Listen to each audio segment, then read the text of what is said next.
All right, folks. Welcome to Paranormal Roundtable. I'm your host, Josh Turner. This is PRT. Join us in the real reality. Here it is. Real reality.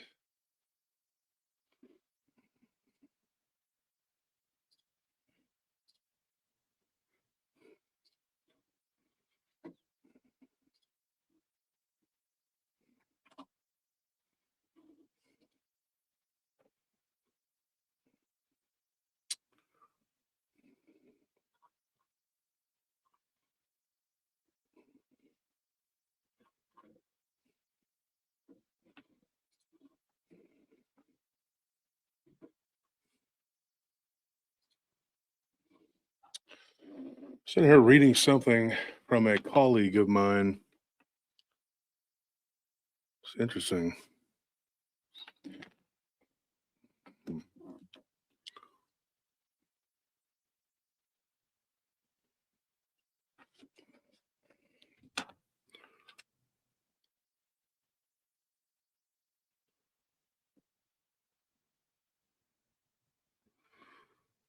So, let some people get into the chat here. We got 150. It's not bad. I mean, it's the week between Christmas and New Year's. That's a weird week. It's always a weird week, that week between Christmas and New Year's. I've always liked it. I always thought it was kind of a weird time. It's like you're just kind of waiting around for the year to end. You're like, okay, we've had Christmas. Now we see what New Year's. But see, we haven't had our Christmas yet. We're not even going to get to open gifts or do anything until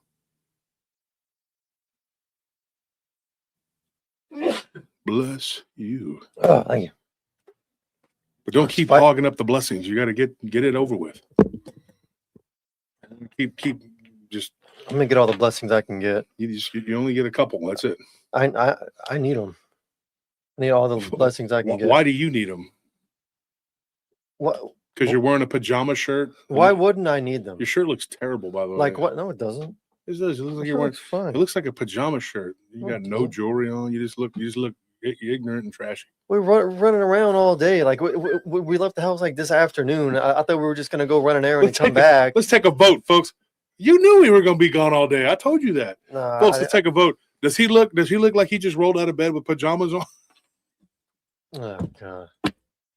Whoever says he does. Okay, well then. Whoever agrees with me. If that's the case, then it just proves my point. I'm trying to do a giveaway, but he look. Yes, Robert Lee Moore. So then that's one reason. Robert Lee Moore, all the blessings I can get. You're gonna talk over me because you know I have a point, and that's your little thing that you do when you can't defend it. Okay, I'm not stupid. Wow. Neither is the audience. This man is insulting you. He's insulting your intelligence by speaking over me every time I have a point. He thinks you're silly, double-digit IQ, silly people. I don't. I know you're intelligent. What? Yes. When have I ever insulted my? You're doing it right now. But that's a horrible thing to say. You make it sound like I'm talking bad about every time you talk over me, you do that. No, you're talking about you, not the audience. No. The audience is great. Point is, if I look like I rolled out of bed with a pajama suit on, that's why I need all the blessings I can get. So look at the comments here. JoJo says we all need blessings. Yes, we do. We agree with that. Yes. Maven says no picking on it. We don't care about that one. Let's see. Maddie says blessings. It would only look like a pajama shirt if it was a long sleeve. Maddie, get out of here. We all know why you take up for him. Tekashad says he looks very straight. Well, he's straight, but that don't mean anything. Looks better than you. Oh, yeah. Oh, shot through the heart. And D201. But is it a onesie? What is this? Well, see, that's the cool thing about doing a show from like the chest up or the waist and up. And Lynn goes, no. You'll never know if it's a onesie or not. Joyce Perfecto says, no, he doesn't. I like, for all you. Amy says, I just rolled. Are you still talking? I'm talking to the audience over here. You're over here. For all you know, I'm after a lot of bad noise, the show started. Randy says you look naked without your jewelry. Marmar says he's insulting me. Yes, Marmar, like he should be asking for change downtown. Exactly. That's what I'm talking about. As a matter of fact, boom. He was insulting you by name earlier, but you. What is it that Kenny Powers would do? But you missed it. So what you got to do Yeah, is you got to go back and watch the replay. See that's what you got to do because he was talking mad crap about you, Marmar. Did you do? But you came in late, so you missed it. Good, thank you. And Robert Lee, he seems to be on my team here. Robert says, and he thinks a Gator is a golf cart. Exactly, Robert. That's really the crux of the issue, folks. Anybody who I'm never relenting on this. You know that, right? Anybody who can go and look at something with those all-terrain tires that are like this big and go, well, that looks like a golf cart. And in fact, let me tell you what would just happen to us. Tell them what would just happen. We're driving. Okay, there's a golf course not that far, right? Because they're all over Austin. There's about 20 of them everywhere. Yeah. And so we're sitting there talking and we're pulling out, and they had to be the oldest one driving was probably what 14. These little kids just pull out in front of us in a golf cart. Yeah.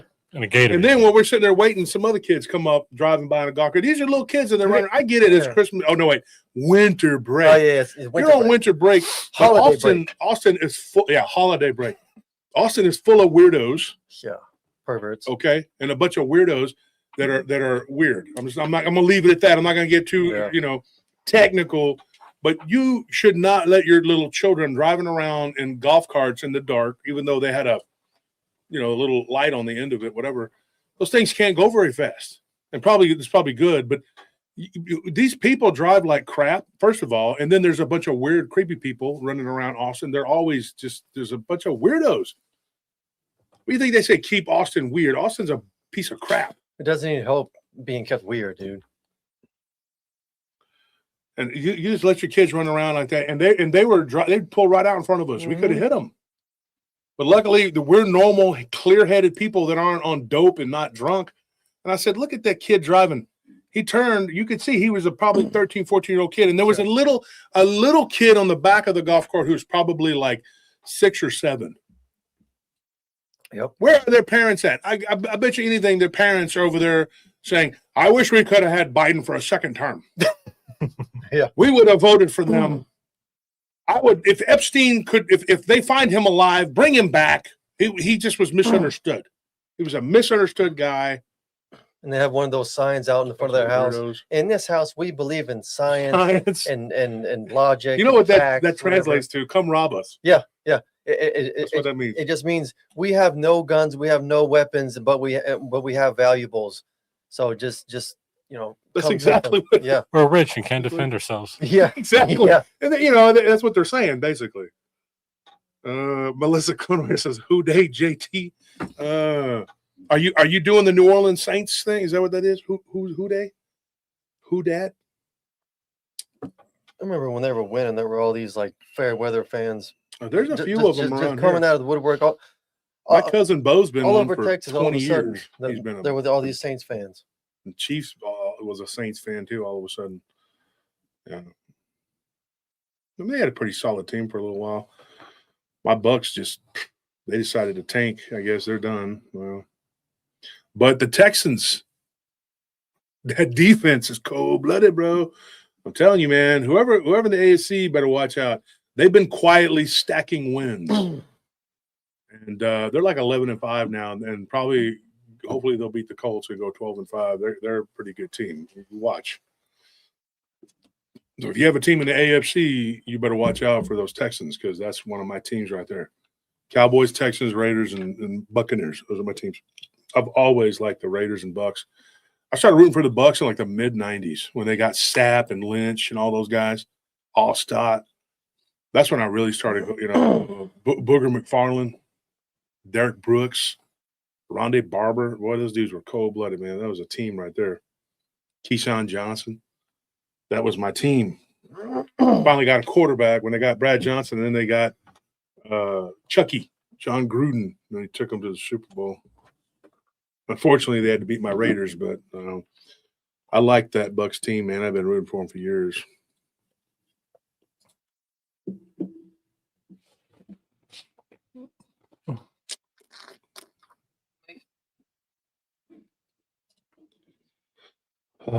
What is up with these Aggies, dude? They talk more about Texas than they do. Y'all need to stop, dude. Like, I defended the Aggies yesterday. Somebody was talking about them getting the calls or whatever, and I said no, they don't. That's one thing I will honestly say. No, they don't, because there's a Texas in front of the name of their school. And so when I've watched them when they play other teams in the SEC, they get screwed. The refs screw Texas teams. I don't give a crap what anybody says. You might be from whatever part of the country you're from. That is, dude, they love to screw over Texas. Texas is always they get messed with by everybody. Pretty much whatever Texas team it is, too. It don't matter what sport.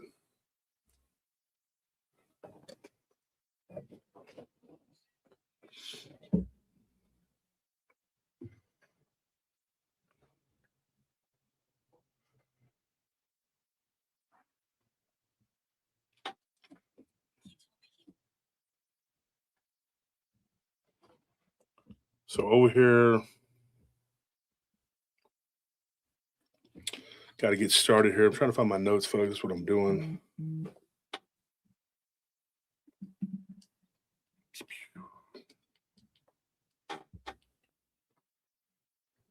There we go. Come on. Things taking forever to load. Don't forget, folks, go and like and subscribe, please. Make sure you like and subscribe to the channel. It helps. It helps get us more exposure with YouTube's algorithm. Our growth has just been tanked. We finally had 46,000 subscribers, which is great, but it took forever. And we want to keep growing faster and faster. Also, there was a new short that dropped today, so we're gonna start cutting at least one short per day from the live streams, maybe even from the episodes. So yeah, if you wouldn't mind, go give that a like, a comment. It's just right there on our channel, but not right now. After the show, we command you to go and put a like and a comment on that short, and go back and watch the replay of this and like and comment on it too. In addition to being here for the next 2.5 to 3 hours and commenting. Where's the tiny hand? I still say you look like you're wearing pajamas. Okay. We're all formal. I mean, I can look decent in whatever I wear, so who cares?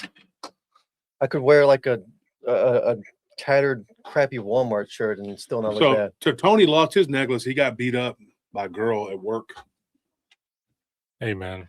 She was 10. I mean, it happens. It does. You know? A lot. Couldn't handle that. Remember when Scorp got robbed by a girl? That was horrible. Poor guy. Like we should get Scorp to come on the show and tell that harrowing encounter. It's not paranormal, but it's true pretty crime. terrifying. Traumatizing. It's traumatizing true crime. That lady ran him over like an NFL linebacker. He said she was very overweight. I said, Just dude, trucked him. so you got trucked. She got trucked by a big girl. He slapped him. I mean, that's not a joke. From what I remember, she slapped him, knocked him down, and then grabbed his what was it, his DS or Game Boy? What was it he had? It was just Yeah, a it bag was a with DS. his DS in it. DS and all of his games, and she Yeah. swiped it and ran off and then stepped on him on the way out. Is that the story or not? That's the story, right? Yeah. Yeah. Well, she apparently like pushed him down or something. No, she smacked him. No. I thought she pushed him down and held him and made him like Squeal like a And- piggy. I think she gave him like purple nurples and Yeah. she Gave him a wet willy. and Indian burns. what is that? Oh, Swirling? I'm sorry. Swirly. Native American Swirly. burns. She brought him to the toilet. She Gave him a swirly. She drug him to the public toilet, stuck his head in it, and was like and made him gargle with poop water. She picked him up by This his was a ankles. woman. She picked him up by his ankles and like shook the change out of his. Yeah. He tried to say he let her. I said, dude, so did she look like Cameron Diaz? Because you remember that was on Gangs of New York. He's like, I let her take things all the time. Oh yeah. I was like, you just let her take things? Was she good looking? Oh no, she was really big and ugly. I said, dude, and you're gonna let her do that to you? That's crazy, dude. Got beat up by a wildebeest. And look, JoJo says, how old was he? He was like 40, 46. No, I don't. What is joking? He was 40. What was this? 6 years ago? We It were was at- 2000. It was yeah, before, right before. It was 2019. it was way down south. That was 6 years ago. I remember when we had that account. It was well, I don't want to say. I know. But we still have it on patrol. Okay, so he had an account that we had down south, and he tried to say it was a homeless person. It was a woman that lived there's girlfriend, who I believe thought that Scorp was flirting with her woman. So she went in there and took care of business, beat him up, and took his DS. That is what I believe. That's what I believe happened. What do y'all believe happened? What do y'all think? I think she gave him a wedgie. That's what I think. An atomic one. Yeah. She gave him an atomic wedgie. Yeah. Yeah. She better have been one of those like huge, like Samoan, Tongan, like sambo wrestler Yeah. woman. I don't believe that. Yeah. I think Scorp. I think he said he was like watching the first season of Stranger Things or something like that. And then some woman came and did Stranger Things to him. I don't know. That's what I heard. That's what I heard through the grapevine. The patrol captain told me he was pretty beat up. I think he was Pretty watching good. wrestling, and she was like, "Oh, I can do that." She's like, Gave him yeah. a lariat. Atomic wedgie, threw him off the top rope. He's in First the class. chat, but I don't see him defending himself. I'm just, It I'm all just must be saying. true. I mean, you guys know. So what is Scorp now? He's 40. He's in his mid to late 40s. So he would have been around 40 years old. You know, He'd been about 40 when that I mean, happened. young enough you to know. defend against a wildebeest. Young enough to defend against Matilda the Hun. Matilda the Hun beat him up. Anyway, Scorp's gonna get mad. He's gonna walk off the job site and go to Target and go to sleep. Better stop. No more. No We're more joking. truth to toots. No more truth to toot, Your Honor. All right, so we got 292 people in here. Hey, so tonight what we're going to talk about, we got a message from a guy. Anthony thought it was funny, the name. He said, look at this. This guy, Dr. J, right? Yeah. That's what he calls himself. He says, you can call me Dr. Jekyll, or you can call me Dr. J for short.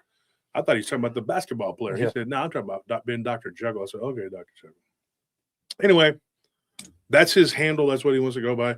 Interesting, because the guy lived in Marfa for a little while. His girlfriend was one of those people, according to him. I don't know her. We're not going to talk to her. But she was in artsy fartsy. This is his words, not mine.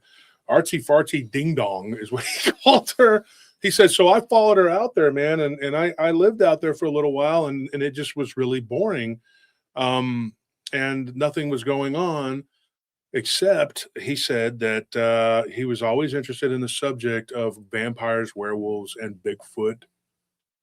And so he got in touch with me, and he says, he's like, I listened to your episode on Dogman Encounters as a show I used to be on. And he said that we were talking about Marfa. Here's the interesting thing. That guy, DJ Cosmic, I used to call him Cosmo. And I apologize. I literally thought that was his name. And he used to work for me. And I thought it was Cosmo. I was drunk a lot. Look, the guy, he worked for us, right? And so I guess that's why he was probably always saying, like, yeah, you're not saying my name right. I thought he was talking about his real name. I didn't know his real name. I didn't care. He was like 4'11". I'm joking. He wasn't that short. He was a short guy. No, he's cool. He's a cool dude. He's still a friend of mine. But he was a Brazilian dude. And so but he didn't have an accent or anything. He was from here, and he was even like, because I even joked with him. I said, I couldn't understand what you were saying. He's like, I was born in Temple, Texas. I'm like, oh, okay, sorry. I still didn't. I don't understand you. Who is this? Joking with the guy, but no, he said there's a guy that you had on that we talked about. It was a show you had. You talked about this guy's encounters, and it was very riveting. This was his words. And he said, so I wanted to retell my Dogman encounter. He goes, but I got really nervous, and he backed out. He said, so I'll tell you, and you can retell it. And I said, okay. So once again, I tried to get him to tell his encounters, and he was doing really good up until the point where he gets into and he starts kind of fumbling. It happens. It happens. People get really nervous. And so his encounter is not incredibly long, so I'm going to tell his and another one, and maybe another one if I have time. I'm just going to go through the encounters here. West Texas. West Texas. What kind of when it comes to Dogman? What is the one thing we have heard quite a bit about the ones in West Texas? What do you guys? Let me see if you guys know. Anthony, you tell me. I don't know. I guess maybe hyenas. Hyena, there you go. One of you guys pays attention a little bit. Yeah, Anthony. Well, he's wearing that sleeping gown, so he's tired. He's asleep Oh right my now. gosh, dude! I didn't tell you before we get started. We went to go. I'm not gonna say where we were at. Okay, I want to insult them. We went to this place, and there were these two women there, and they were arguing with another woman. Literally, and they were just. They were doing. It was and we had to sit there while they did all that. I'm like, oh god, yeah, man. It was. I was getting real mad. We were getting aggravated. But the lady behind the counter wasn't taking any mess. She was doing it back. Oh yeah, they were just. It was a ratchet. They weren't even talking. They were just snapping, going. It was a snap off. And I was over there. I was like, I got crunk with it. I was like, whoa, is that what we're doing? Whoa. And they were like, they looked at me and they're like, I said, oh, okay, sorry. I was getting in the moment. All right. But they were just. It was back and forth, and finally we got to eat. Like to withered away in there. They're looking at my big Campbell Soup Good Food head going, no, I think you'll be okay. No, we did it. We managed it. Yeah, but I got to tell you about it later, Tony. So anyways, this is what happened. So he's out in West Texas, out there in Marfa. This is way out there. And I was going to talk about Ozzy. He had an encounter out at Big Bend National Park. And I thought, this is interesting. This guy, he was out in Marfa, and they went to Fort Davis, which is really cool. If you don't know what that is or where that's at or what is there, do y'all know what's there? Tell me what you know. Tell me what I'm working with there. See if I can snap like they do. Tumbleweeds. No, there's actually a fort, but the Balmaria Springs there's really a really nice place, but also the McDonald Observatory. Not McDonald's, the burgers that are made of weird substances. The McDonald Observatory. Do you know why it's there?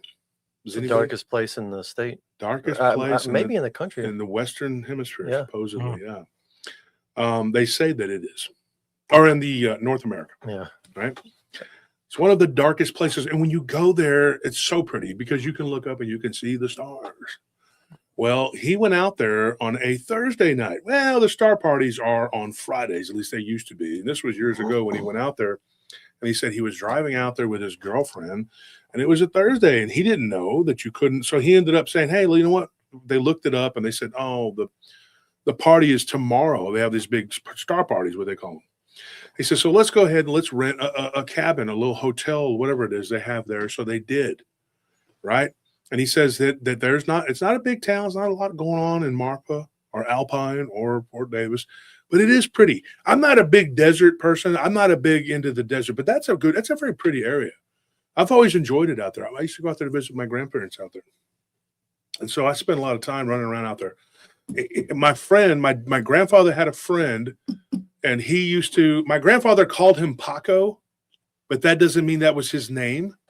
He probably just called all. Yeah, he just Mexicans called him that. Paco or he gave he gave everybody weird names. He called my dad Zepp. My dad hated it. He was like, "What is that?"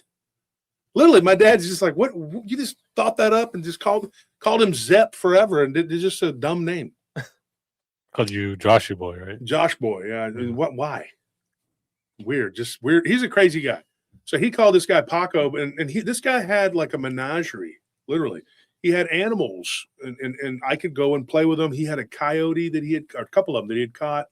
He had a cougar. He had a bobcat, and they were tame. And being my grandfather the way he was not adverse to this guy just letting me go and sit in the cage with him because Paco said they were safe. So as a kid, I got to play, get this, with a cougar named Kate. I am not joking. How many kids at the age of 7 years old can say that they got to go into a cage with a cougar and play with it? I did. I really did. Looking back, yeah, that's crazy. And you know what's even worse? When my mom and dad found out, they were like, oh, cool. I think my mom even thought about it. She was like, dang, he's still here. I mean, technically, Paco was right, though, because it didn't hurt you. Didn't hurt me. He had a wild But did you die? Yeah, but did you die? No, no die. If you go in the cage with the Kate, it could be die. But no, it didn't happen. And so I ended up having a lot of fun, and I got to go and be with all these different animals. This guy had a black bear who he claims he caught it there in that area. Now I believe that because over there in Pinto Canyon, up in the Chinati Mountains, there are black bears. My grandfather claimed to have seen one. I didn't. Now I got to pet the bear, and of course the bear was named Ben because there was a show called Gentle Ben. This guy was like my grandfather's age. He was a goofy old coot. And my grandfather and him got along great. They were both goofy. He had these, these goofy mountain goats. That one of them that was cross-eyed, and they all had names like Clarence and Lewis and whatever. It was crazy. He had a little petting zoo, and people would come just to go, and he would charge them like $5, you know. But my grandfather and him hung out, so I got to be with the animals all day while they sat inside and talked crap, chewed tobacco, and drank whiskey or whatever the hell they were doing. And I was out there with the animals. Now I got to admit, one of the coyotes did growl at me one time, but that was to me. And you know, it was crazy. After the first time I was playing with all the animals, he tells me, he says, "You know, not all the animals like everybody." You know, Paco, that would have been good to know before I was over there hand feeding them and doing all this stuff. But he goes, "You know, you like the animals. They like you a lot. The animals are good." And my grandpa, he was like, "Oh, well, let's go." Good enough for me. Not another word about it. Just whatever. And my grandpa's like, "Yeah, Josh boy gets along with animals real good. He's cool. Animals love him." And so, yeah, it is from an early age, I had a thing with animals. We always got along very well. I've never really met an animal that didn't like me, and they always just come to me. You know, but here's the thing. Out there in the middle of nowhere, there are legends of these creatures, and some would call them hyenas, some call them coyotes, some call them wolves, some say they're werewolves or skinwalkers, whatever. We just call them Dogman because that's kind of the name that stuck. And so Dr. J told me, he says, I was out there with my girlfriend. He's like, I was young. This was like years ago. He says, but he didn't tell me what year it was. I didn't ask. It was an email. But he said that what he witnessed, he said, looked like a coyote, but it also kind of looked like a man. He goes, I came out of the motel, hotel, whatever it was, this little place he rented. And he goes, and I went to get some ice. He's like, I see this thing duck down. And at first I thought it was a man taking a poop in between two vehicles. Both of the vehicles happened to be like kind of grayish silver color. And he said it was weird. It was like the light was kind of shining off of them, and it was kind of shining off the top of this thing's head. And he said, I had never seen anything like that. He said it looked like a coyote at the top of the head, like a coyote. It wasn't a huge, big head. Then he goes, oh, okay, it's a coyote. That's what I'm looking at. And it's squatted down, taking a douche. He's like, then I turn around, I look, and I'm like, that is not a coyote. I was like, that thing has hands. And he said that one of its hands was on the door of one of the vehicles. And he said he remembers, he's like, to my left, which would be to its right, there was a sedan. And to the other side, there was an SUV. And he goes, so I didn't get a good look around the SUV. So I walked over there to where I looked, and I was standing straight in front of this thing.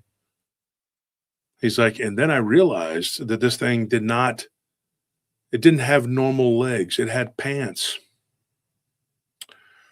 That's when things began to be real for him. He's like, I had never seen anything like this. And then, of course, he went and listened, you know, and years later, he finds my episode on that show where I had done Cosmic's story. It was a Halloween thing that happened at Halloween. This that happened to him was in late September. And he said that it was kind of cool. Like there was a little cool front that had blown in, and it was in the high 50s, low 60s. You're kind of in a sort of semi-mountainous area, right? And so he says, you know, this thing had a hand. He said, and there was something hanging on its neck. He said, this was not a coyote. He said, most of the time, the stories that he had heard, Dogman, and this was his perception of it, right? But perception is, I mean, ask the Cheshire Cat, right? It's all in the eye of the beholder. What are you looking at? What are you observing, right? And he's like, and I'm staring at this thing. He goes, and then it's not even looking at me. It's like in a trance, looking straight ahead. And he goes, and its hand is on the car, on the sedan. He's like, then its head turns and looks right at me. When it did, he's like, the mouth was kind of open, like it was panting. Then it closed the mouth. It did that thing that canines do to let you know that, hey, I see you looking at me. And then it lowered its head and kind of did that weird kind of thing. You know how they jut their head forward? Mm-hmm. He's like, and it looked more and more canid as I sat there staring at it. The arms, get this. This is what's so freaky about this story. The arms, the hand at least, he's like, I really didn't see the other arm at that time. It was just kind of hanging there. But one of them began to change. He's like, it began to become thinner. The head began to become bigger. The shoulders kind of narrowed. And this thing was literally transforming into what he thinks was a very large coyote or wolf-like creature. And it was happening right before his eyes, literally a transformation. And the pants were falling off of this thing, and the legs were coming up out of the pants, and this thing turned its head and kind of shook. He said, and I'm watching this happen. He goes, and I'm holding ice. He's like, I looked down and get this. This is weird. This is really weird. He said he was probably about 20 yards from this thing. It's not very far. He said, I was looking right at it. He said, his were 15 to 20 yards. And he said that I looked down and the ice was melted. This is interesting. He said, I said, what time? And I asked him, I said, what time was it that you went outside? He says, it was a little bit after 9. We were going to go the next day, and drive around and do some stuff and, and go, whatever. We thought it was going to be that night we were going to go do this thing. We didn't realize we took somebody's word that they said, oh, they have them every night. They don't, the star parties. And he said that I was going to, we decided we're just going to make a weekend of it. We're going to stay out there for a couple of days, and then we're going to go to the springs. We're going to do all this stuff. He's like, I was frozen in place. He's like, I'm not a big guy, but I'm tall. He's like, I'm like 6'6". He's like, but I'm not huge. I'm about 230, 240, but he's like 6'6". He's like, I'm a big guy, but I'm not a huge big guy. He's like, I'm just, I got a tall, lanky frame. He goes, and at that time I was hitting the weights, but I wasn't humongous, And I said, well, 230, 240, but you're also talking about 6'6", that's a tall guy. And he said that he was looking at this thing. While he's staring at this being, it's changing and shaking. And he said that toward the end of the transformation, he watched it all. But he had come, I guess, kind of in the middle of it. He said this thing had its arms down in front of it, and it kind of stretched itself out, and its head went back and up. He's like, and then it shook and vibrated really fast. At that point, he became terrified. I mean, he was like, I have to go inside. He's like, I turn and I try to run, but I can't. He's like, I am frozen in place. He's like, and then I finally started walking on wobbly legs. He's like, and this thing runs. I hear it coming toward me. And then I feel pressure, like a pain, like something hits me in the back and knocks me down. He goes, and I ate pavement, dude. I ate it. And then I look up, and this thing had ran over the top of me and was gone. It ran right up to where the walkway was in front of the rooms, and it ran through there and then turned the corner of the building and was gone. It looked like a large wolf, but still kind of like a coyote. He's like, I can't tell you which one it was. Maybe a coy wolf. I don't know. But anyway, he didn't say that, but that's what was kind of the way he described it. had wolf and coyote-like features. He said it just looked like a really large, like abnormally large coyote, and it was weird looking. It was a weird looking animal. The shoulders, he said, were very tall, probably 4 feet in height. This thing was growing right before his eyes. The limbs were kind of slendering out, but the body was big. And then he said it kind of sloped down, kind of like a German Shepherd, and then the legs kind of kicked back, and the tail was nice and curved, like a dog's tail, and it ran. And he says, I got up and I was bleeding. My back was not injured. There was no cuts or scrapes on me. This thing had knocked me down and just springboarded off of me and ran. He's like, I think it was kind of a warning. He's like, and I got up. He goes, I sensed no fear from this thing. There was no trepidation from this creature at all. It didn't feel the need to abstain from him being seen, from it being seen. It just was like, hey, I'm here, and guess what? Boom. Get out of my way, sucker. And then after he did that, he's like, oh, believe me. He's like, I was afraid. I think that this thing, and this is my personal opinion, I think this thing was just, it just jumped on him and tried to get him, to scare him, Mhm. and, and then he ran because he wanted to stay sucker free. Kidding. Now I honestly think that this thing just knocked him down, kind of as like a warning, like you fire a warning shot. I don't think it was afraid of him at all. No. Sometimes you'll hear these stories of like, this thing looked like it was afraid, and I'm like, yeah, bullshit. I don't believe that for a minute. And it wasn't afraid to be seen on camera. Now here's the thing. Here's the story. He gets up and he's like, I'm walking, wobbly legs, walking into the room. He's like, my girlfriend's just in there on the phone talking away to her sister, and goes, what happened to you? My face has gravel, and I'm just like, I can't even tell you what just happened to me. He's like, I can tell you that something happened, but I don't know. He goes, I sat down on the bed and I just was staring into the mirror, looking at my face, and I was white, pale. And he said that his girlfriend was like, are you okay? And he's like, I know. I'm not. He goes, she's like, you're bleeding. Let me take you. She started helping me. She's a very caring, nurturing person. And she started trying to help him. And he told her what happened. And then she looked at the time, and it was 10:30. And she's like, oh my gosh, I've been talking to my sister all this time. Her sister just had a baby, and they were just blah, blah, blah, blah, blah. And she's like, oh my gosh, honey, I thought you were just sitting right outside in the chairs. He had some chairs there. He said, I thought you were just sitting outside looking up at the sky. I didn't know you were. He's like, no, I went to get ice. I didn't come back. And obviously she didn't notice. And I said, so how long do you think this encounter lasted? He goes, 2 or 3 minutes. I said, obviously not, because it was a little after 9, and then it was 10:30 when you went back inside, or a little before 10:30. He wasn't knocked out, right? He was just knocked down. No, not that he can recall. Yeah. So here is the $1 million question. What in the hell happened to this guy? What did Jay go through? What was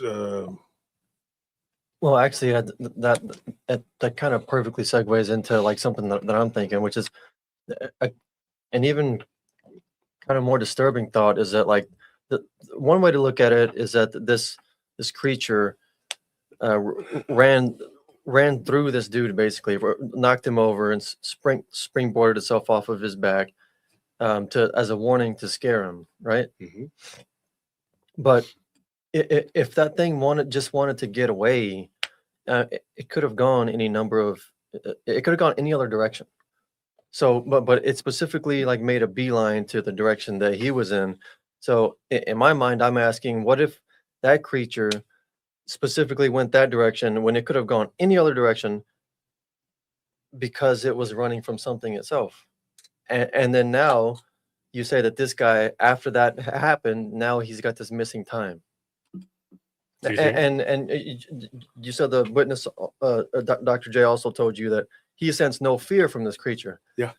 But He was afraid, but the creature wasn't. No. yeah, the creature, but what if he sensed no fear? Like the creature wasn't afraid of him, but it's just if that thing was running from something, maybe it was afraid of something, just not him. He just happened to be in the way, you know. And it just kind of like it adds to like it adds to the mystery for me because what happened to him after he was knocked down and this thing just basically bulldozed him.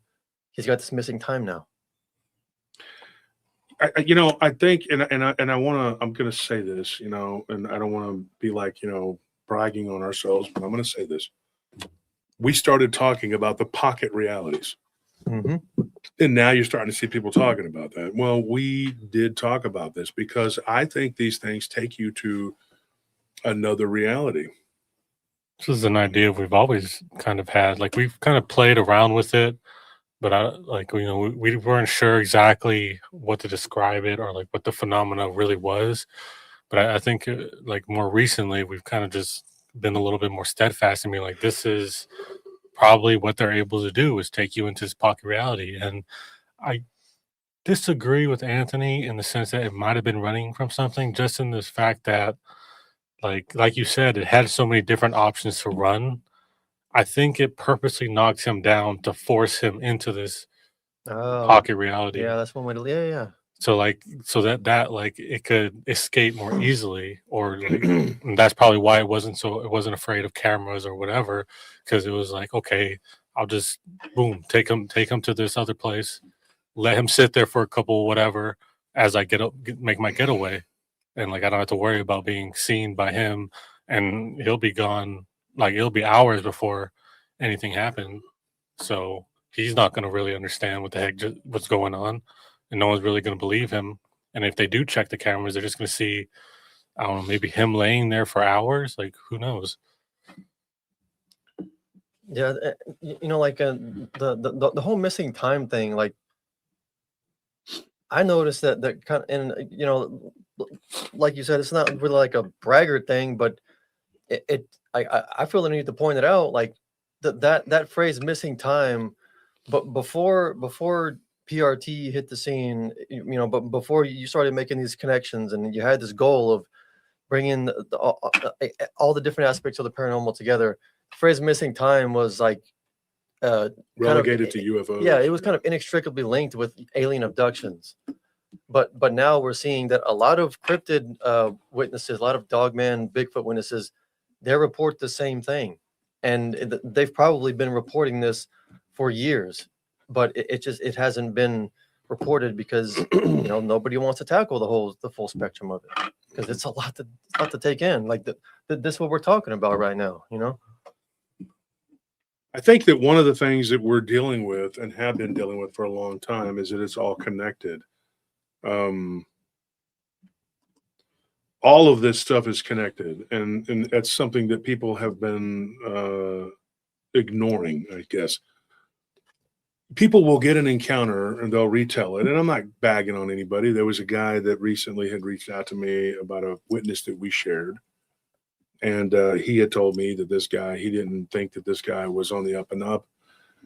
And he retold the guy's encounter. He read his email or whatever. And yeah, I don't know what to believe one way or the other, but it's kind of funny that guy, I'm not going to say the guy's name. He's got a channel. And he doesn't believe this guy because he says that he doesn't believe this guy could have encounters with multiple different types of phenomena. I said, dude, I think that is par for the course. Yeah. When I said that, he kind of says, well, I don't believe that. And I said, well, that's your choice. You believe it if you want to believe it. And that's fine. A lot of the cryptid people want things to be cryptid. They don't want anything mixing in with it. The ghost people, they're even worse. They don't want any, the UFO people. The sad thing is, if we keep on with this, you're not going to get down to the bottom of any of it. Go ahead. I was going to say, I think the reason why I've always believed that we've had, there are unspoken rules or jurisdictions that they have or they held. And the reason why we're kind of being able to figure out like small bits and pieces of it is because we are so open to finding out everything. And once you're able to do that, you just notice the patterns and you notice the things that they do that, you know, are similar in other instances. And then you're like, oh, okay. Well, why is it doing that? Why are they having to do this particular thing? And why is it that in this other case, like they don't have to do that? So like I find it, you know, funny that like we're I think we're moving along in the paranormal, and the main reason we're able to do that is because we've been very open-minded to everyone's stories and been very like, okay, just tell me not just what happened to you, but tell me everything that's happened to you. You know, tell me everything from when you were young to when to now. Like, what has been going on, and what has led to this situation that you're wanting to talk to me about now. And you've been like one of the main figureheads in figuring that out, uh, and trying to push that uh, what is it message across the paranormal. So, like, as long as we keep doing that, I think we'll keep figuring out more and more stuff. And I don't think it's any coincidence that once, you know, we start talking about stuff, then it gets kind of talked about more. It's because like kind of we're all kind of discovering stuff here on PRT. You know, like for instance, vampire stuff, or even now these pocket realities. Like once we started kind of discussing it, now other people are like, okay, like I that makes sense. And like now that someone is able wants to talk is willing to talk about it, people are starting to see the patterns and they're figuring out for themselves. Yeah. Look at Yeah. Joel's comment. He said, just real quick, he says, well, even in NDEs, for some people who go to hell see Dogman and werewolves on the way down, eating people in different parts of the caverns. Who's that? Joe Burnett? Yeah, that's disturbing. But it you know, it just adds to our point. It's all connected, you know. Mhm. That one there.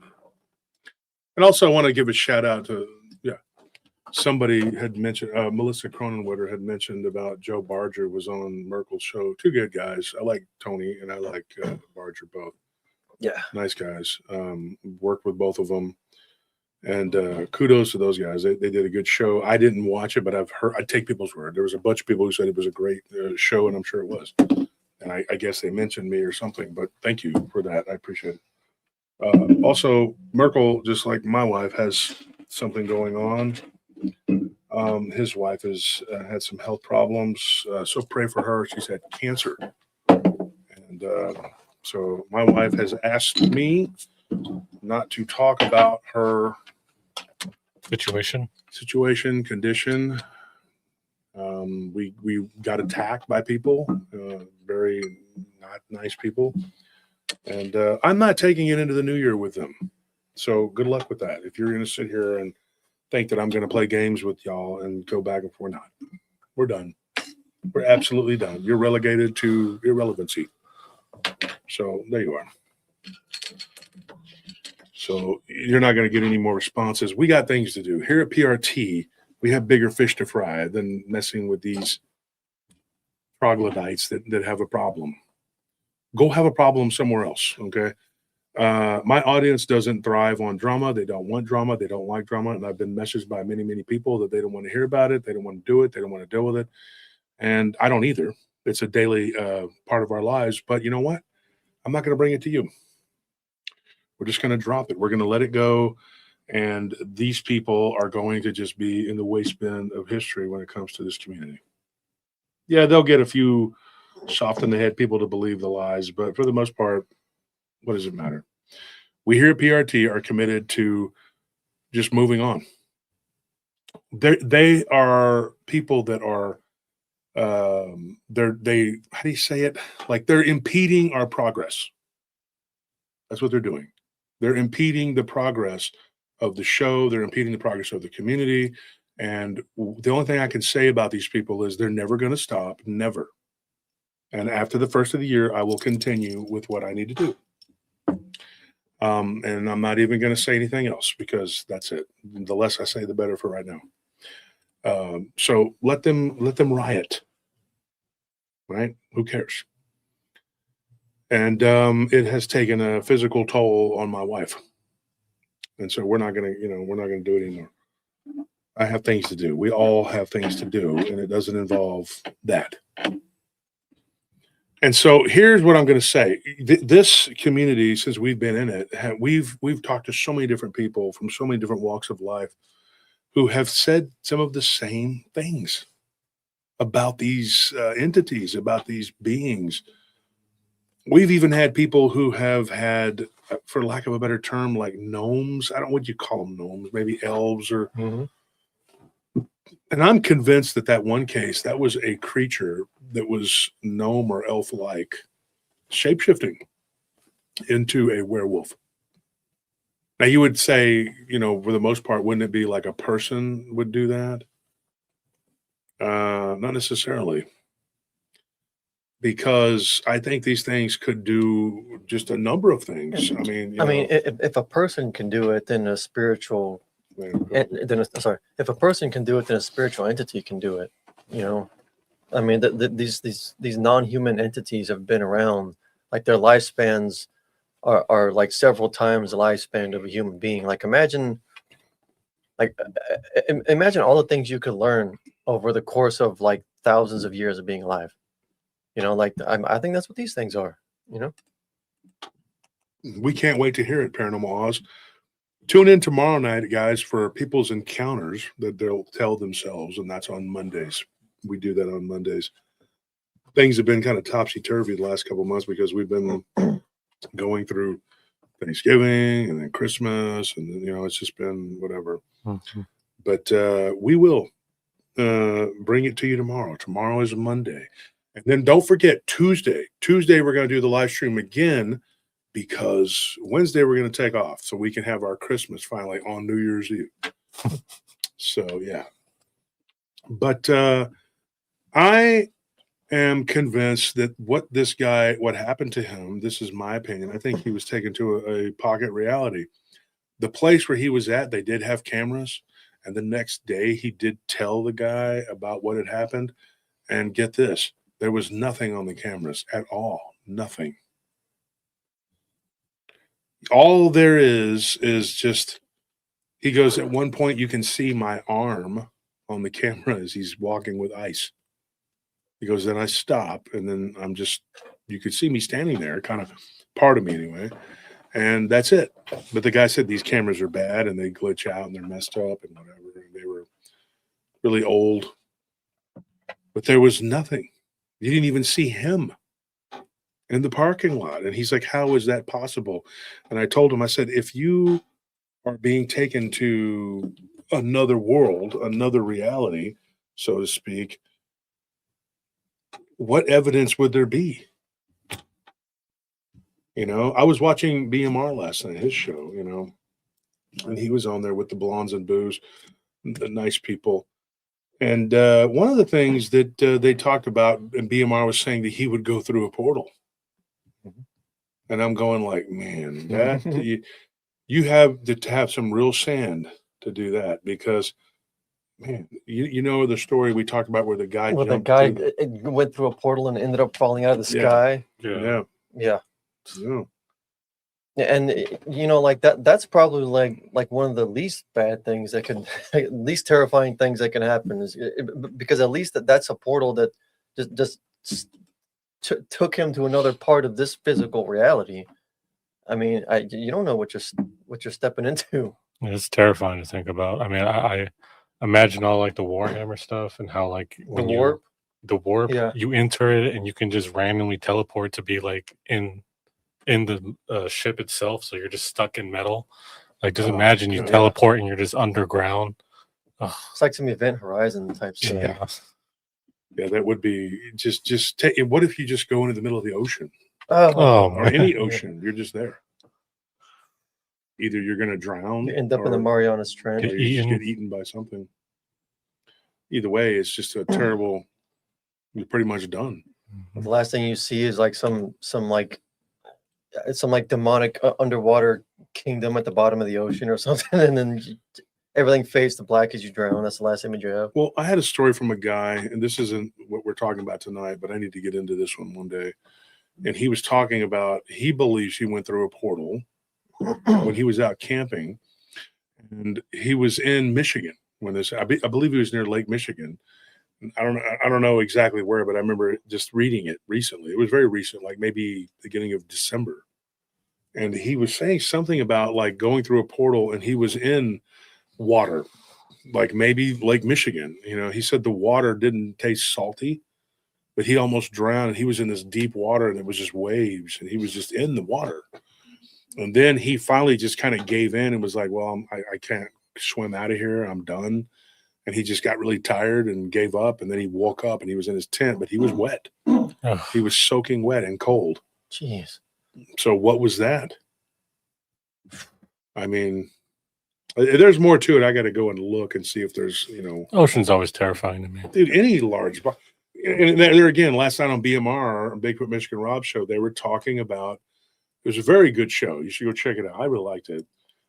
They were talking about Lake Superior and how at the bottom of it is it's salinated at the bottom because it used to be part of the inland sea, and when the waters receded, and it's basically, it was like in between. It's like deep mountainous carved out of the 1,600 feet deep in certain spots right there. So it's crazy, dude. So when you start, thinking about that, that's like a small ocean. That's like, I think the Caspian Sea is the only one that's bigger than Lake Superior. Look it up. I don't know which one's bigger. They talked about it on the show last night. It was a really good show. I really enjoyed it. Yeah, Caspian Sea is just north of Iran, and that looks like it's bigger. I think it's bigger. I think. Yeah. Caspian Sea is definitely bigger. Yeah, like noticeably bigger. I think Lake Superior is like right behind it. But it's crazy. So if you were to stop and think about these creatures, now here's another weird thing. There have been people that have told their stories and, that have seen Dogman type creatures coming out of wells, coming out of creeks, literally swimming out toward boats, Lake Stanford. There's a story. This one is the Haskell Rascal. I've talked about it on the show, but I've also talked about it on another show, on a couple of different people's shows. Bless you. Thank you. This thing had like a scar on its face, like you could see its teeth. Like it's the same creature, man. Part of its face is missing, but it's the same creature. Now, here's an interesting thing. Keeping with the theme of West Texas, we're going to go. I segued. See what I did there? See how I did that? Wow. Imagine, if you will. A round of applause. Wow, that's really goofy. Oh my God, yeah. Get out of here. The peanut gallery over here. Do this here. Whatever. I don't know how to do this. Well, why don't you stop distracting with your pajama shirt and let us? What are you doing? Nope, it's too late. We're already too far into this. Yeah. We're committed to it already, dude. It's happening. It's happening. There we go. I'm getting my hands here. Yeah, I'm doing it in a circle. It's a round of Dude, applause. y'all need to stop. Look. What? Okay. All right. Enough. What are you doing? This is such a weirdos over here. You're just jealous. You don't have any small hands. Like I'm playing cards with my brother's kid. Oh man, I have two right hands. You have two lefts? Oh, dude. That's why it wasn't working. No.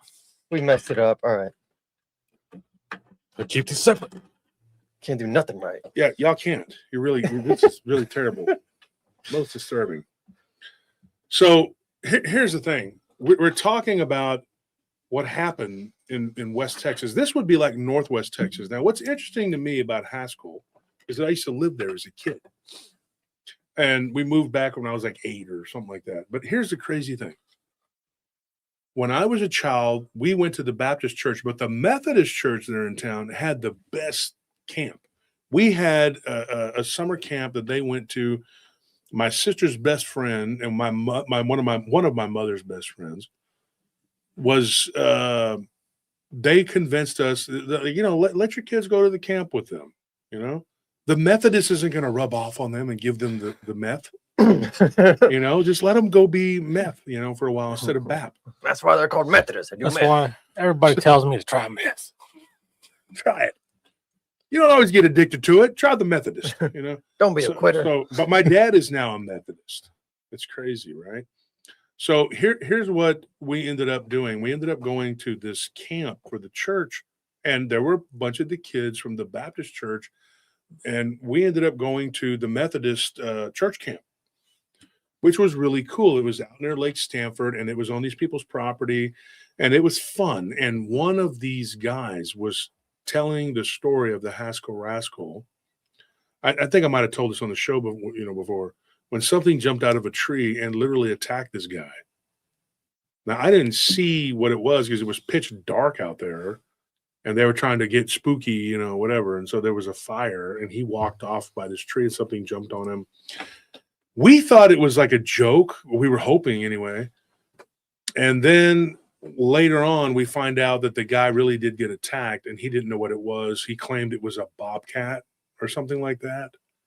And then I find out even later on from my friend Mick, he tells me, no, that dude ended up in the hospital and he was getting checked for rabies. But what he described, because he was really good friends with Mickey's uncle, and he said that what this guy described attacking him was a canid-like humanoid that jumped out of a tree. Not a big one either, about 6 feet tall and rangy looking, and it had a wolf-like head.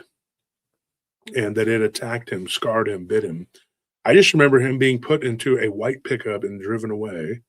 And I thought, they're really trying to sell this, aren't they? And then they made us all go inside, and I was like, oh, I'll play along. I was like, I found out later on, I was like, no, there's something really happened to this guy. I'm like, what? And it was like, 30, 40 kids out there. What attacked this guy? I don't know. But the rascal has been out there for a long time. Some people say it looks Bigfoot-like, but I don't think it does. I think it's more canid-like. It does have a very short snout. A shopkeeper there that used to, my mom was friends with this person. I don't know if they still have a business there or not, but his name was Benjamin, and I remember him. He was a big, heavy-set guy, always real friendly. I liked going into his store when I was a kid. There's a lot of mom-and-pop stuff there. And he would give me like crayons and stuff because him and his wife owned like a fabric store. And I don't remember the name of it. And I remember another one there. I remember this one. He didn't own this one. It was a woman that owned it, but it was called the Wigwam.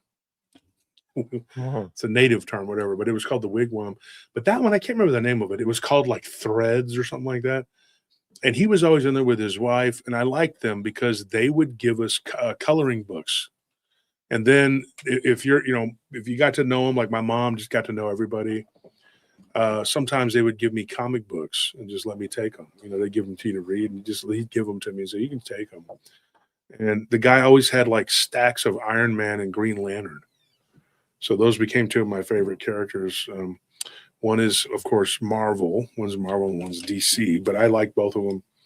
And that was kind of how I got started collecting comic books was Benjamin. He was a really nice, jolly guy. He always played Santa Claus during our Christmas parades and stuff. Mm-hmm. And his wife was also a substitute teacher at my elementary. So he was at a place called the Rodriguez Inn. When I was a kid, I don't know if it's still there. I doubt it is, but it was there on the east side of town. And I remember going out there to eat every once in a while. It was really good Mexican food. It was very authentic Tex-Mex. And then there was a place on the other side of town, the west side of town, called Chelsea's. And I remember that place. And those were the two really good places to eat. And we didn't eat out a lot. We were poor. We didn't have a lot of money. But when we did, it was one of those places. And I remember he was talking about being at the Rodriguez Inn, right? And he said that he was pulling out, going because he lived further east out of town. And he was pulling out. And this is a story that was given to me from my friend. Now, I don't know if y'all remember. We talked about on the show, my friend Mick, who actually lived there. And he saw when he was running bleachers, he was playing football in high school there. He saw him, his girlfriend, and his friend what looked like a flying humanoid, gargoyle-looking thing that flew overhead. He told me this story, and this is probably 2 years old right now. But he said, you remember Benjamin passed away years ago, but he was pulling out at the Rodriguez Inn, and he was turning, going east. This was back in the 80s. And he said that the truck on the other side of him on this 2-lane road hit something. And that something went end over end and flew right on to the hood of his car. And then it made him lose control and go off the road onto like the shoulder, and then almost go off into a ditch. And then this thing flew off the top of his car into a barbed wire fence on a cold December night. Right? Interesting. Now, I kept that one because it was the week between Christmas and New Year's. He has more balls than most people. Go check it out. So Benjamin sits there and he's looking, and it did mess up his hood, but his vehicle was still drivable. He was all alone, and the person that was driving in the truck next to him, he said it was a big truck, like a Mack truck, hit this thing. He said what hit his vehicle was completely intact, and it should have been splattered, but it went off the top of his vehicle and landed into this barbed wire fence. This dude, yeah, he got out of his car with a flashlight and walked over. He figured it was dead as it can be. And when he walked over to it, get this, he says he sees the head, which is slumped over, very canid-like, but not a big snout, you know. And he says that it began to turn its head and began to twitch and move. And the head, like, was sort of like you could see the neck, everything was broken and discombobulated. The head moves back into place, turns itself, and looks at him. And the eyes come alive, and he sees like yellow eyes. And then it says the head, that was what came to life first. And then it began to look at its body, and it began to pop and lock. You know, he didn't literally say that's what, but that was me making a joke. But like the bones basically popping back into place. Yes. Do it again, Tony. Oh, I just imagine he was just like a Thriller. So he did like a Thriller video right now. But he said that this thing began to like kind of gyrate, you know, that's the words he gave to Mick. And then he said that this thing turned its body and kind of like adjusting its limbs and the body was twisted around and it began to turn. And he was like, holy crap, this thing is coming back to life if it was ever really dead. Then he goes and gets back in his vehicle and takes off and was just like, I'm out of here, dude, before this thing. He says about an hour later, him, his wife, and his daughter, right, come driving back, and his daughter was grown. This guy was probably like 20 years older than my mother. He was like in his 40s when my mother was in her 20s. And so he comes driving back with his daughter, who's about my mom's age, and they look and they don't see the thing laying there. They see the damage and the blood on the road, and they see the damage on the fence, but the creature is gone. That's what's weird. That's a weird thing. Like, what was that? Was that the rascal? And is the Haskell rascal, is it capable of regenerating itself? That's something that I don't know. Well, I don't know. I have not heard a story like that involving this particular creature. Now, as far as them coming out of the water, Lake Stanford, yes. I interviewed a guy, not the most pleasant person to talk to, you know, and he was watching NASCAR, and he was just like, I was trying to stick with it, but once he started talking about what he saw, he got a little more serious. Oh, I remember this guy. Yeah, you remember. Actually, he's making a right turn. They're making another right turn. Not everybody that I interview is somebody that I'm just thrilled about, right? Mm-hmm. I do go through some stuff to get these encounters. And Tony knows too. He's been there too. Uh-huh. Some of these people are not, I guess in a way, I mean, you know, you're doing them a service, I guess, but they don't really see it. They look at like they're doing you a favor by giving you their story. And in a way you are, but you're also bringing their story to life and giving them, yeah, I mean, I think that we're doing something good. I mean, sometimes they act like you're being a burden to them. I was going to say, it's like sometimes they're talking to telemarketers when they're talking to you. It's like you're trying to sell them something. Yeah. It's like, dude, and then in the middle of it, they're like, what's the catch here? And like, there is no catch. I have a show. I've said it 18 times. I have a show. And I just, you know, I appreciate your friend. Give me your information or whatever. And then I had one guy, man, he was just like, yeah, wait till I see my friend. I'm gonna kick his ass. Give me urine for you know, like, well, what? Why? And then he tells me this 2 hour long rant. It's not that long, but it was long. And then he tells me, you can't use my name. You can't use my town. You can't use my store. I'm like, what was the point of talking to you? Goodbye. I told it anyway.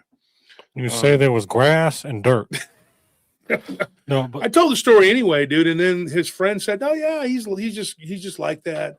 He's just like that. He's very judgmental, and he actually liked the way you told it, whatever. I don't know if he's telling the truth or not. I don't know. So here's the weird thing, okay? It's one of those situations where, if you want to, learn, or if you want to get to the bottom of something, you got to put up with some crap. Sometimes you got to eat some crap, dude, and you just got to deal with it. I do appreciate people giving me their encounters, and I do appreciate the people who've taken the time to email us. Most of the time now, people are not they're not typing out the entire encounter and sending it to me, because it's better to tell me you have the encounter, and so you don't have to waste all that, and then tell me what it's about, and then we can talk. yeah, they send you like the spark notes. Yeah. But Yeah. what's interesting about that story is it kind of reminds me of another one we've had done where I don't know if they hid it or if they just found one on in a ditch on the side of the road, and when they came back to get it, it just was gone. Remember that? And like, You talking about the ones from Dallas? I think so. Like he was in There's been a few. he was in a pickup truck, and he was thinking about just grabbing it and like bringing it back or whatever. But then like when he went back to the same area, like the entire thing was gone. There was no blood, there was no nothing. But it makes me like, I believe these things have a very specific way that they need to be killed, and if you don't meet those requirements, like them being spiritual creatures by nature, I don't think that really, like, just hitting it with a car is enough to do anything to it. So it makes sense that like they have some kind of rejuvenational effect that's like physical, because it might just be like, as we always say, the spirit controls the mind controls the body. So if you can't really damage these spiritual creatures, if you can't damage their spirit, then you're just throwing a bucket into a well and hoping you get water. Yeah, I mean, when I was a kid, we were told these stories about these creatures, as far as like, and when I moved from West Texas, I always had the idea that it was some kind of Bigfoot. When I moved from West Texas to Central Texas, I started to hear the stories about the Dogman. I don't remember hearing them when I was real little. I remember hearing them when I was like a young teenager moving to Taylor, and they were like, oh, there's all these weird things that people report. I can't say honestly that I believed it, though. I didn't. I mean, not until I saw it. Yeah. I mean, I'm not going to say I was like a hardcore non-believer, but it didn't come into my mind. Like, I roamed all over the place and I didn't care. I mean, I always kind of thought like, and this is what probably most people think, what are the odds? Like, what are the odds? Like, if this thing really exists, what are the odds that I'm going to run into this damn thing? And then it happens. I guess the odds are pretty good. If you're out running the streets, I guess, it's probably pretty good. I don't know. What's the chat going on here? John Sablon says, Dick Richards, that makes sense to me in the grand scheme of things. They probably are all Nephilim, or at least Nephilim DNA. Yeah.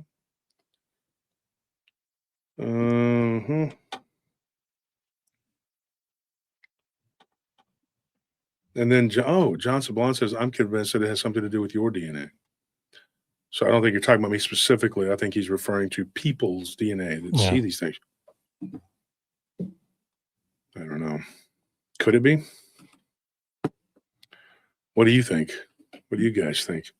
Is there a reason why certain people see these things? Now, in the case of Benjamin, like this truck hit this thing and it went flying into Benjamin's vehicle.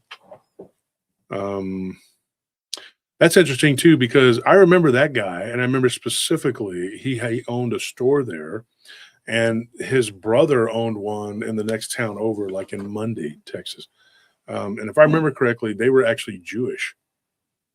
And I don't remember. I just remember him and his wife were nice to my mother and me when I was little, if I remember correctly. But I mean, there were no synagogues. There was no like mosques or anything. It was just a small Bible Belt Texas town. Yeah. There was Baptist, Catholic, I think Lutheran, and there was a Black Baptist church, and then there was Methodist. It was there were like 4 or 5 churches and nothing. That's it. And I don't remember anything else beyond that. And I just know that I just remember, like, I think he was pretty non-practicing, you know. So I don't know if it would be his DNA that, you know, his wife wasn't though. His wife actually went to the not Methodist. She went to the church in Stanford because I remember that his wife, when my mom became friends, and she invited us to the church in Stanford. And I think it was a Lutheran church that she went to. But he himself, I remember he was Jewish. I remember that for sure, because I remember he was the first like Jewish person I'd ever really knew, you know, as a little kid. And he owned like a successful business there. It was a fabric store. And he had a brother that owned another store in Mundy, but I can't remember what it was, like a hardware place or something like that. And my parents knew them. So I don't know what because his DNA wouldn't, I mean, you know, because you have people that are Muslims, Arabs that see these things. You have people that are Jewish. You have people that are Black, people that are white, of every kind, every type of Hispanic person, every type of Asian person. I can't think of one heritage on earth that has not seen these things. At least 1 or 2 people from that heritage who have not. I mean, everybody's seen them. The natives, every native culture on the planet has seen these things. So It's in everyone's folklore. Everybody. I mean, like it doesn't matter like what your ethnic background is, what your religious background is.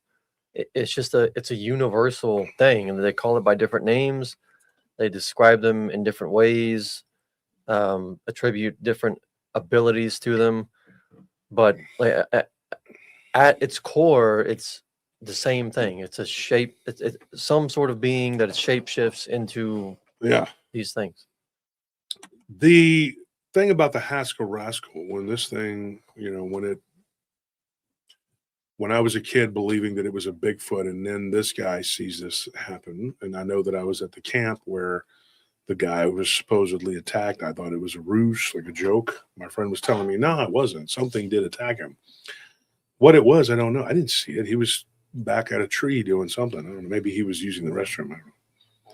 But he was one of the elders of that church. It was a counselor, which, you know, that wasn't like some official camp, you know, it was just church people, you know.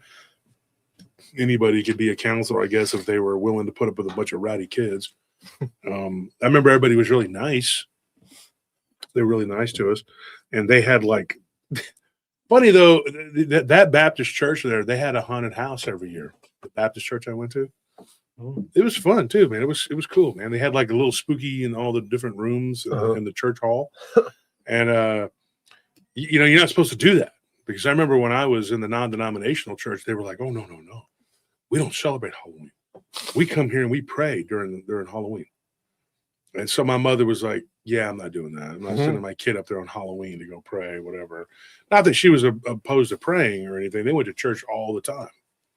They just weren't going to force me to go do that on Halloween. And then I remember at the church school, they gave us these little red Bibles with just this little bitty with like Bible verses in there, which is really neat. But they told us we had to give those away instead of candy. So there were some kids that were like looking at that going, well, what is this? And they were like throwing it back at us. And I was like, happy Halloween. I gave it to them, you know. And these kids were like, what is that? And they threw it at me. You know, then you're as a kid, you're just like, I don't want to do this, man. Yeah. You know, because the year before I was like in town and you know, and I was like running around with my friends, you know, and enjoying Halloween. And I remember like my one friend's mom, she had to ruin it, dude, by going through every piece of our candy. And I was like, I told my parents, I was like, next year, can I not go with his mother, please? And they were like, why? He's your friend. I'm like, he's my friend. His mom's not. His mom's just wanted to ruin it. You got to stop it. Last year, we found a Mac 10 in there. Really? Next year, you'll find a freaking full Sherman tank in a Milky Way. You know, it's like, what could possibly happen next? Somebody's going to give my kid a Barrett 50 cal. You're going to find an AIDS needle with a. My son went trick or treating. Now he's a cult leader. He's a cult member, and he ate this one Snickers with the heroin, and that was it. Went to sleep forever. Great. Got the fentanyl Kit Kat. The bag of fentanyl cats. Yeah. This is terrible. You know, and I'm not making light that there were people that actually would do stuff like that. But dude, I ate a million candy apples as a kid, and I never got a razor blade in my throat. You know, I mean, it's one of those things that it's very far fetched, but there are stupid enough people to do it. Yeah, so you have to be aware of in it. like Ohio, or like somebody stuck a piece of, you know, Yeah. because I remember Squid said something like that. He's one of my old friends. We call him Squid. He was a Navy SEAL, but he so I call him Squid to mess with him, but you know, became a nickname. But he was saying that in like his neighborhood in Ohio, somebody had like given, like, there was a piece of a broken razor blade inside of something, an orange or something. I don't remember the whole thing. And they were like, oh, that's cute. Like, they didn't even really try. I think they were just trying to ruin Halloween. And then all the parents were like, oh, we got to, you know. Burn his house down. Yeah, that's it. We got to stop it. We got to watch all this stuff that's going on. So moving on from Haskell, we're going to go to another encounter in West Texas. This one comes from Odessa, Texas. Now, we were talking about the hyena-like creatures that people claim that they see. And I don't mean to say people claim they see, but that's, you know, I personally haven't seen them, so I got to say people claim that. But yeah, there were people in Midland. This one comes from a guy named Edgar. Now, Edgar reached out to us and he says, look, your brother, here's the thing about it. Edgar, you don't have to put the disclaimer that you do not watch my show. Okay? You don't have to insult me with that. You can just pretend, all right? Yeah, I watched the table. All the time. I watched the table. I watched As the Brown Table Turns, you know, particular rhombus table. So what he says, I personally don't watch your show. He said, I don't know a lot about it. He goes, but my brother is a big fan. I talked to his brother's a truck driver. And when I told him, hey, I'm going to be doing your brother's encounter, hopefully tonight, whatever, his brother, Chewy, is in San Diego. So shout out to him. He's out there driving a truck. So shout out to Chewy driving the truck. Yeah, it's a weird thing. Really weird thing. His brother told me that when he was 16 years old, he's like, I went to a little get together after the Jamaica. They had like a Jamaica, you know what that is? Explain to the people what that is, Anthony. It's like a church. The Catholic Church does it. It's like a festival fundraiser that they have like games, bake sales, just like live music. You know, just different forms of entertainment and goods to buy and sell. It's a fundraising event. They do it every year. And don't forget, folks, yesterday we had the members only. All right, so get your name in green. We have 2 people who've got their names in green. We have not. Okay. Lawrence re-upped his, so did Amy Krill. I was going to say thank you to everybody who donated, but nobody has. So that is, you know, we need to do better, folks. Okay. We need to do better. We need more people's name in green, and I need to see some color on this screen. It is too white. We got to get rid of all these whites. You can't have all the whites over here. Okay. We need orange. We need red. We need yellow. Blue. What is the other colors? Now we know blue. The blue's too cheap. Ew. We want the really big ones. We want the red with the yellow. Yeah. Okay. I want to see some colors here, folks. I want to see the red, rainbow. orange, and yellow. Normally, I would say I just want green, but green's just a membership. That's a given. We do accept gold and silver, but it has to be physical gold and silver. You got to mail it to us. That. The best green that you can give is if you own land, if you own particularly a ranch or any commercial property We do accept that as donation, as payment as well, preferably about 100 acres of residential property with water running through it that is not bottomland. And if you own commercial property downtown of any major city, we will also accept that as your cult dues, and that will cover you for life. There you go. That is true. That is true. If you give us land, we'd be cool. Yes.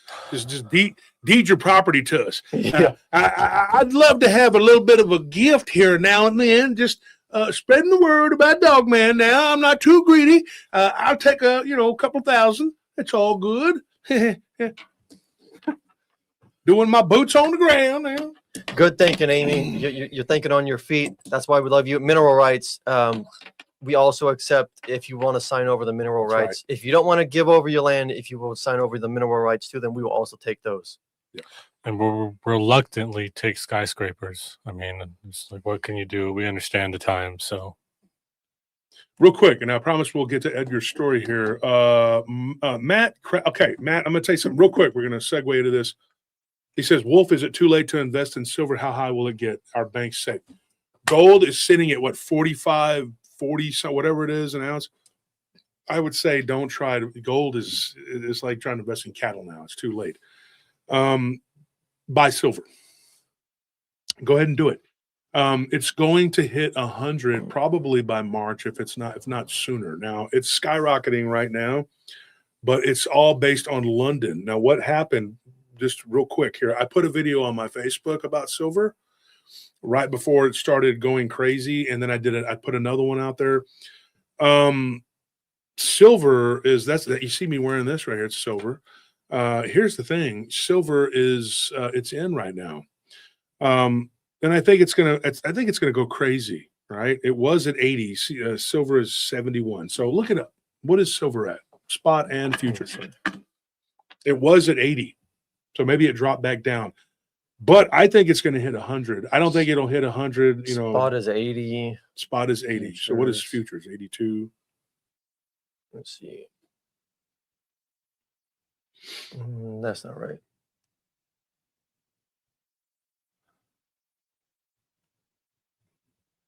It says futures is 79.50. The futures is lower. 79.65. Huh? 79.65. You got Okay. lower futures too? It's going down as I'm watching it. Oh, it's going down. Well, it doesn't matter. It's fluctuating. It's going to go up. It's like a small. 79.66 is Yeah. silver futures. And you can see the chart right there. See how it's kind of going boop, boop, boop, boop, like that. I invested heavily in gold and silver.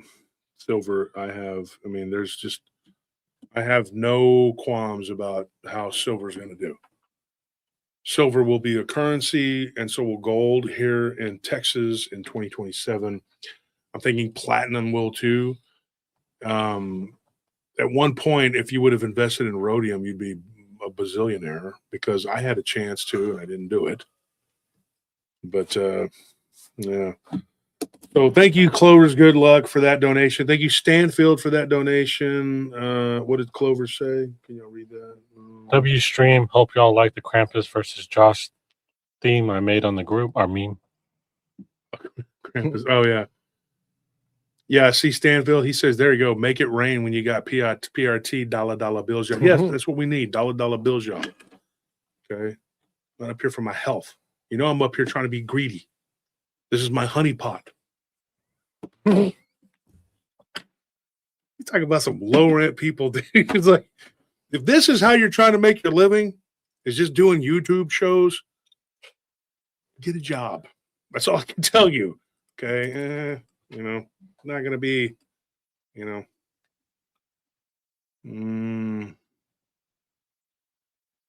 for sure, dude. Yeah. Patrick Mitchell says, buy anything with the price of silver or gold. I think that silver, and I'm going to say this, and you can do what you want. It's up to you, but and don't just take my word for it. Do your own research. But I think silver is a safe bet that if you buy in now, it's going to hit 100. There are people that are saying that you're looking at 120 maybe by March. Today we heard some crazy stuff like one of our jewelers who we were talking to today, what did he say? 200 by the end of next year? Yep. Next year being in a few days. But at the end, he says he said 200. Yeah. Now he's from India, where they're pricing it correctly. Whereas London was playing games. And people that run that are full of shit.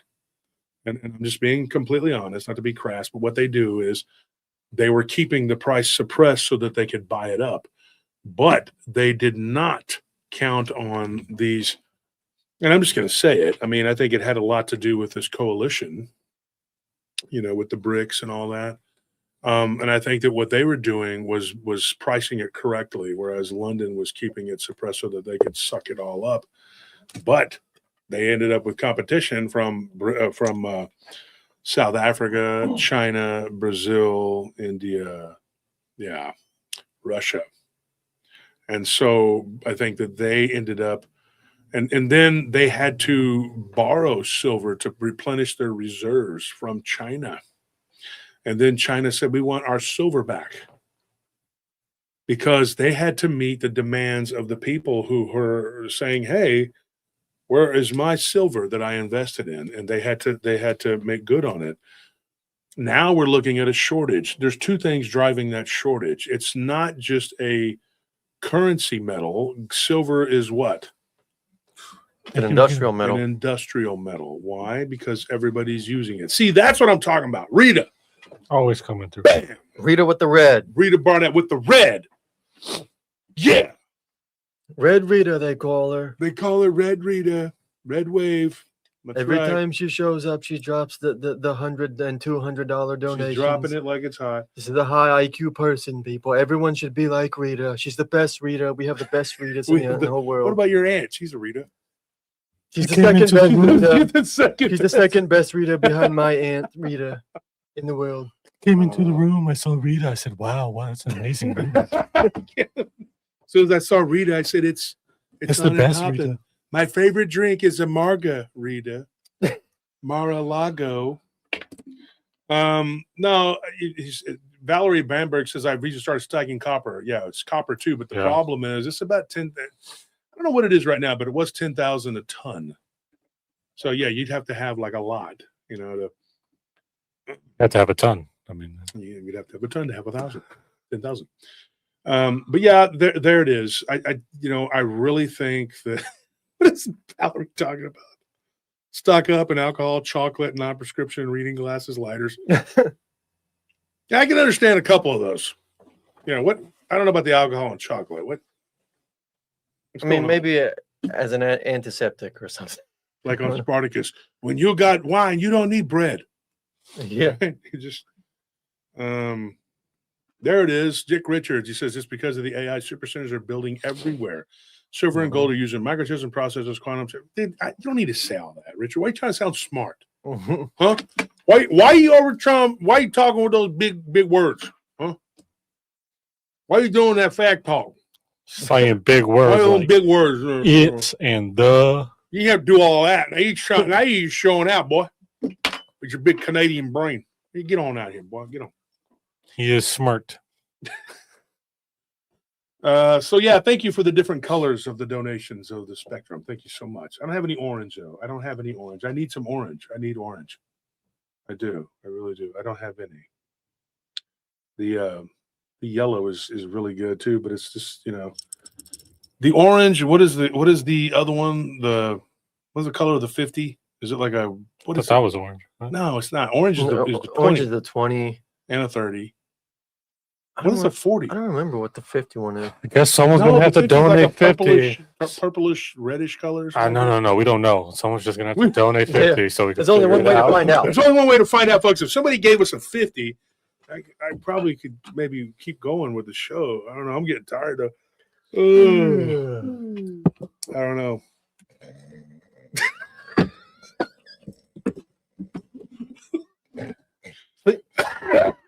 Sleep apnea kicking in. I can't breathe.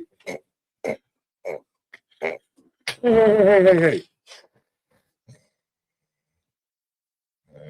Yeah, I need money for a sleep apnea machine. exactly. Look, We want donations in every color of the rainbow. It's Austin. Okay. You don't want to be considered discriminatory. They're like, why do you only have 2 colors? The color brigade is going to come. The color police are going to come. They're going to be like, why do you only have 2 colors? You're going to shut the show down. Right? You're not going to want the alphabet people on you. There they are. They're knocking. I don't see no 50 There you showing go. up here. Somebody needs to save us, dude.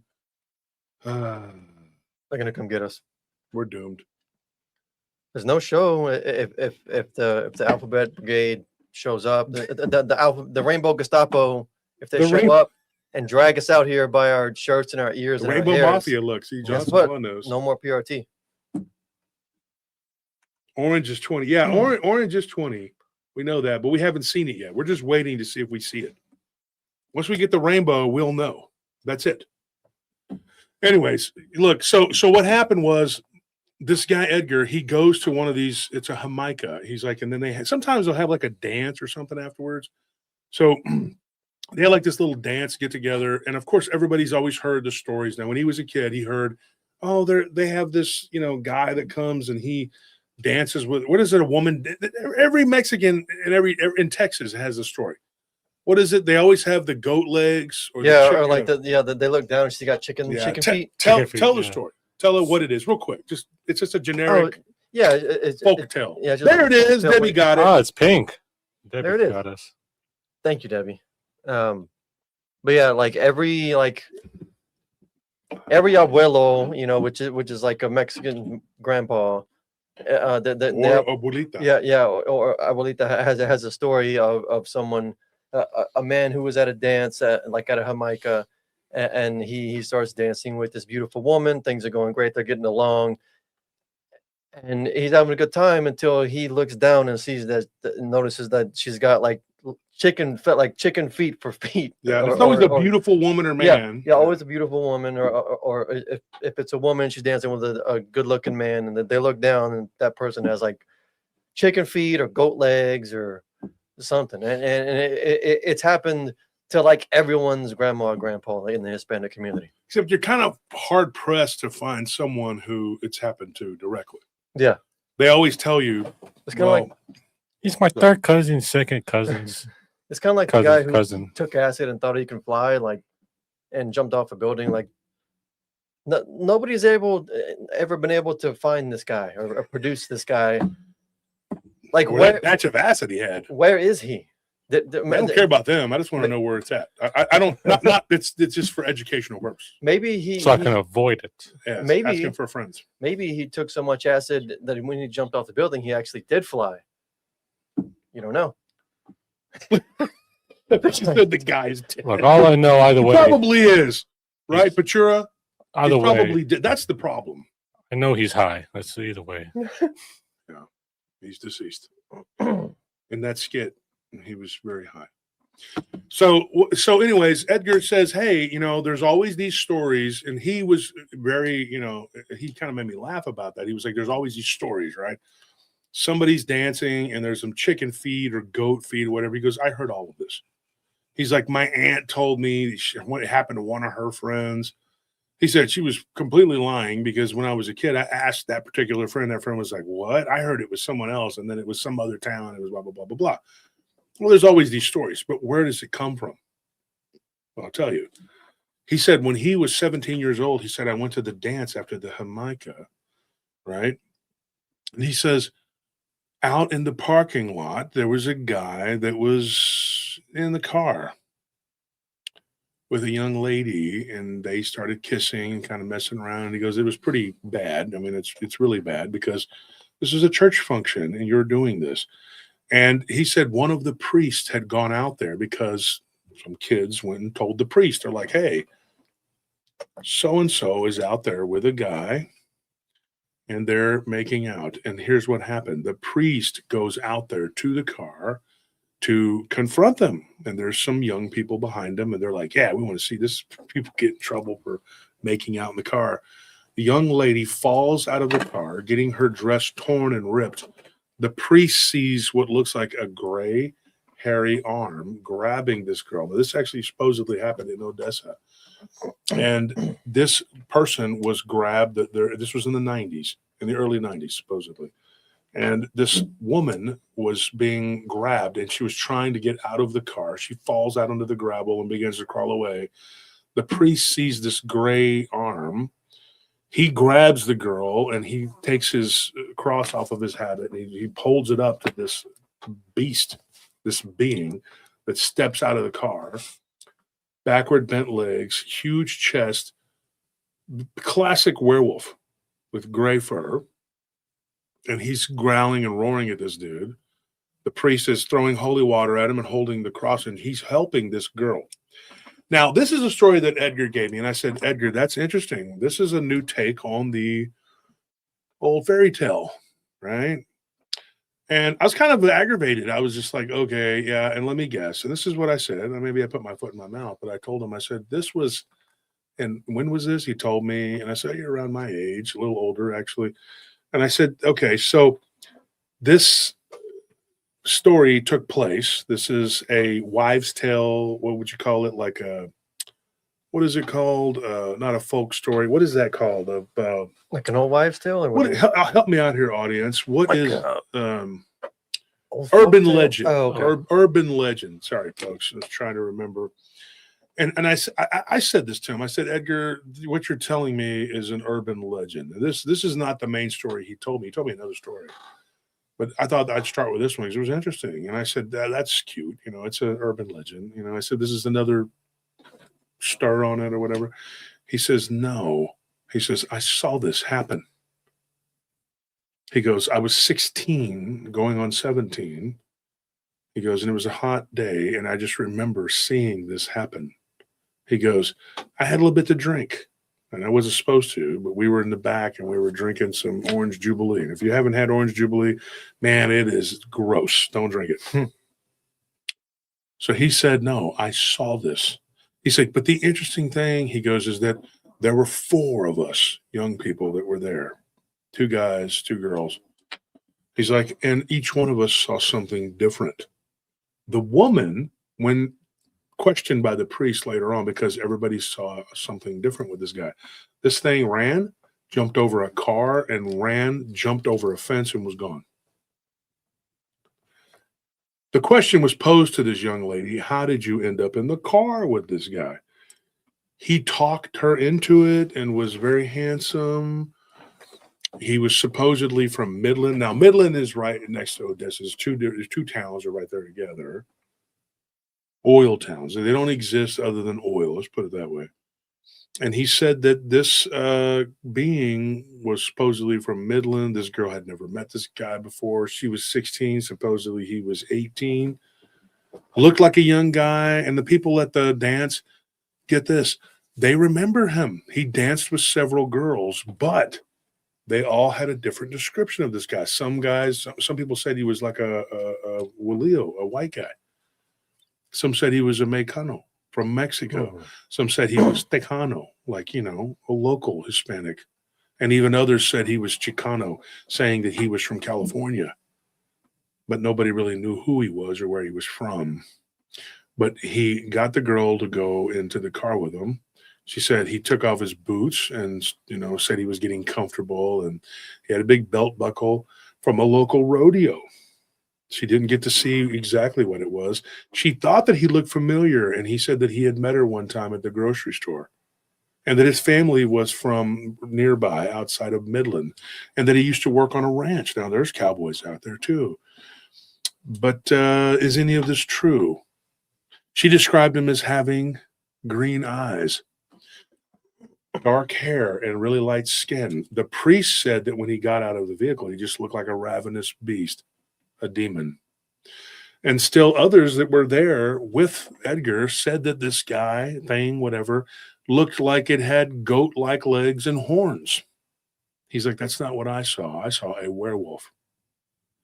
Another person said that when they saw him in the bathroom, his face morphed and that his mouth became really wide and looked almost like a clown with big black bulging eyes. Now, this is a weird story. And I told Edgar, I said, do you have any other witnesses that could attest to this? This was 2.5 years ago, right? Not last summer, not the summer, the year before. I remember. And guess what? Come November, I remember this guy. He's like, it was Marine Corps birthday. He called me up. He's like, he's a former Marine. Thank you for your service, Edgar. And he says, hey, I've been drinking, but I got one of my friends here. I told the guy, I said, call me tomorrow when you're sober. He said, I want to tell you now. I said, you can tell me whatever you want right now. Call me tomorrow when you're sober. Now, unfortunately, I got really busy. He did call me, contact me, but I had things to do. And so the next day after that, I did call him and I got in touch with him. And he said, hey, let me talk to you at 6 o'clock, blah, blah, blah, blah. I said, okay. I said, who are you? He said, my name's Julio. I said, Julio, how do you know Edgar? He says, we grew up together and we both went to the military. He said, I went Army. He went Marines. Told me that he was stationed in different places and, you know, gave me his military credentials and everything else and says, look, I wouldn't lie to you. He goes, I was there that night. He's like, I'm a year younger. I was 15 when I saw this. He said, and what I saw looked like a demon. He said, it looked like a wolf-like creature, but it had wings. And he said, Edgar didn't see the same thing I did. He said, when it jumped, the wings flipped it, like it flipped up in the air. And I said, okay, so like the wings were fluttering? He goes, no, it's like it just bounced and then it flipped it up. And I said, okay. And then it jumped and the wings took it over the fence. He goes, but it was very much like a werewolf, but with wings. But the wings seemed too small to be able to propel this thing. So what the hell did they see that night in the early 90s after the harmonica? And it's bizarre. Wings like bat wings, like the membranous. Bat looking. wings, yeah. I mean, Yeah. they weren't bird-like. And I should have asked and gone further into it, but he didn't say they were bat-like. He said they were not bird-like. So I kind of assumed that they were bat-like. I mean, what could that be? Because at first when Edgar was telling me this, he was real enthusiastic, and I was just like, oh, okay, I've heard this before. No offense, but I've heard it at Byersville Hall, Circleville Hall. I've heard it at the KC Hall. I've heard it at the SPJST Hall. Every hall in Central Texas, Moravian Hall in Granger, every place, the Copeland Dance Hall. I've heard every story. The American Legion Hall, where we used to do security all the time. Oh yeah, there was a goat legs and bat leg, you know, what is it called? Bird feet, chicken feet, whatever. Not once did I ever talk to the person that could say, oh yeah, I saw that. I did really see that. Everybody knew somebody that it's, but you know, but it was a weird take on it. What was that? Compressed being? I have no idea. Well, yeah. Yeah. If you look at the Kabbalah, Yeah. which is basically a Jewish book of sorcery, you know, and yeah, it does. It's weird. It's a, you know, then you're looking at like what could this thing be? But beyond that, what are we dealing with here? Or, and this is going to be the answer for a lot of people, Edgar and Julio and all the people that were there that witnessed this, including the priest, were just drunk. Not to be sacrilegious, because I don't know what the priest was, but that's what people are going to say. Well, they were all imbibing. Let me tell you something. Even if they were smoking crack, dropping acid, and eating ecstasy, okay, you are not going to all see something completely different like that. Let's say that everybody mass hallucinated, right? How did they all end up at a different conclusion? That's the question. If this is a real story, and apparently his friend was very enthusiastic about it, telling it and saying it was real. This is no urban legend. This isn't a fairy tale, is what he told me. He said, we really saw this, man. Now, Julio doesn't watch the show. He's not really into the paranormal. Edgar is. You know, but he, of course, he says, you know, my brother told me. I don't watch your show. He does watch other people's shows, though, not mine. Not Dogman. He didn't believe in Dogman, even though he saw it, because he said, what I saw was a werewolf. Okay. Oh, sorry. Well, because he doesn't know the term Dogman. Cut him some slack, you know? But yeah.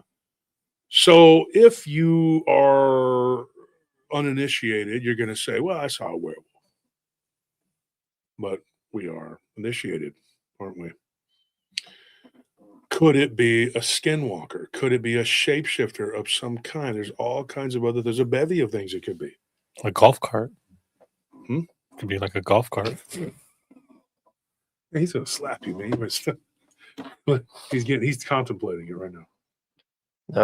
I was kind of zoned out when I heard him speaking, and then I heard you respond to it, and I was like, oh, that's what Tony said. Okay, never mind. Wow.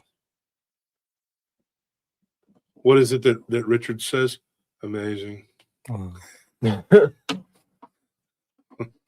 That's amazing. Amazing, man. It's amazing. So, how many different types of beings could this have been? People saying that they saw it in the bathroom, looking kind of like a clownish with the big eyes. People saying that they saw a goat-like entity. One of the girls there, they just a full-on werewolf. The priest saw the same thing that Edgar did. But the wings, nobody saw that but Julio. Maybe what you see depends on like what form of spiritual openings you have. You know, I mean, because everybody's gonna have different ones, and I don't know. Maybe it's like symbolic. You know, that's all I can think of off the top of my head. Because it's hard to understand how people can they can be at the same place at the same time, and they all know that they see something that they can't explain, but they perceive it differently. Well, you know what's weird is we've interviewed people, all of us, and we've been at I remember one time were we in San Antonio? We were in San Antonio. Do you remember that place? It closed down during the whatever. But you remember that place right there on the Riverwalk? We used to always go eat there. Okay, and that waiter that was telling us a story that one time, and I think it was Zane's birthday. We were there. It was during Zane's birthday. It was us three and Zane. I remember because we went to the Astros game and then we drove from Houston to San Antonio. We saw that really bad wreck, that fatality. Yeah, that was because that dude was flying and it was wet. There's a lot of highs and lows because that waiter he hooked me up because it was like a monsoon, and then we ended up getting to San Antonio, and it was nice because even though it was the middle of August, it was nice and cool because it rained.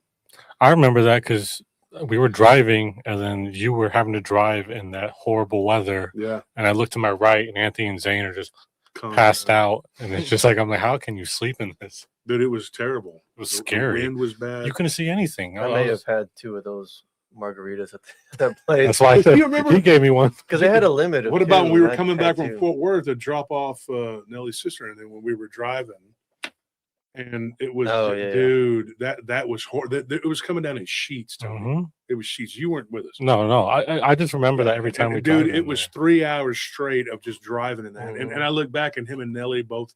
Nellie's passed out. Anthony's in the back, laying down asleep. They're both just passed out. And the whole time, then they wake up. They're like by Georgetown. They're like, oh, finally outran the storm, and the storm was behind us because it was still coming. And they were just like, oh, everything okay? I'm like, yeah, I'm just really anxious, you know. But we're not going to talk about my troubles that y'all caused. Anyway, leave me alone in the storm. Listen to him feeling sorry for himself. Oh, poor baby. Yeah. I had experienced it too. I mean, I was watching you guys just clonked out. Me and Wolf, I'm in the back seat right behind him. He gets in the car, he just goes to sleep. To be fair, like me driving in sleep is like actually more safe than you driving awake. Oh, you weren't driving. Can't argue with that. That's a lot. You weren't driving. So what about?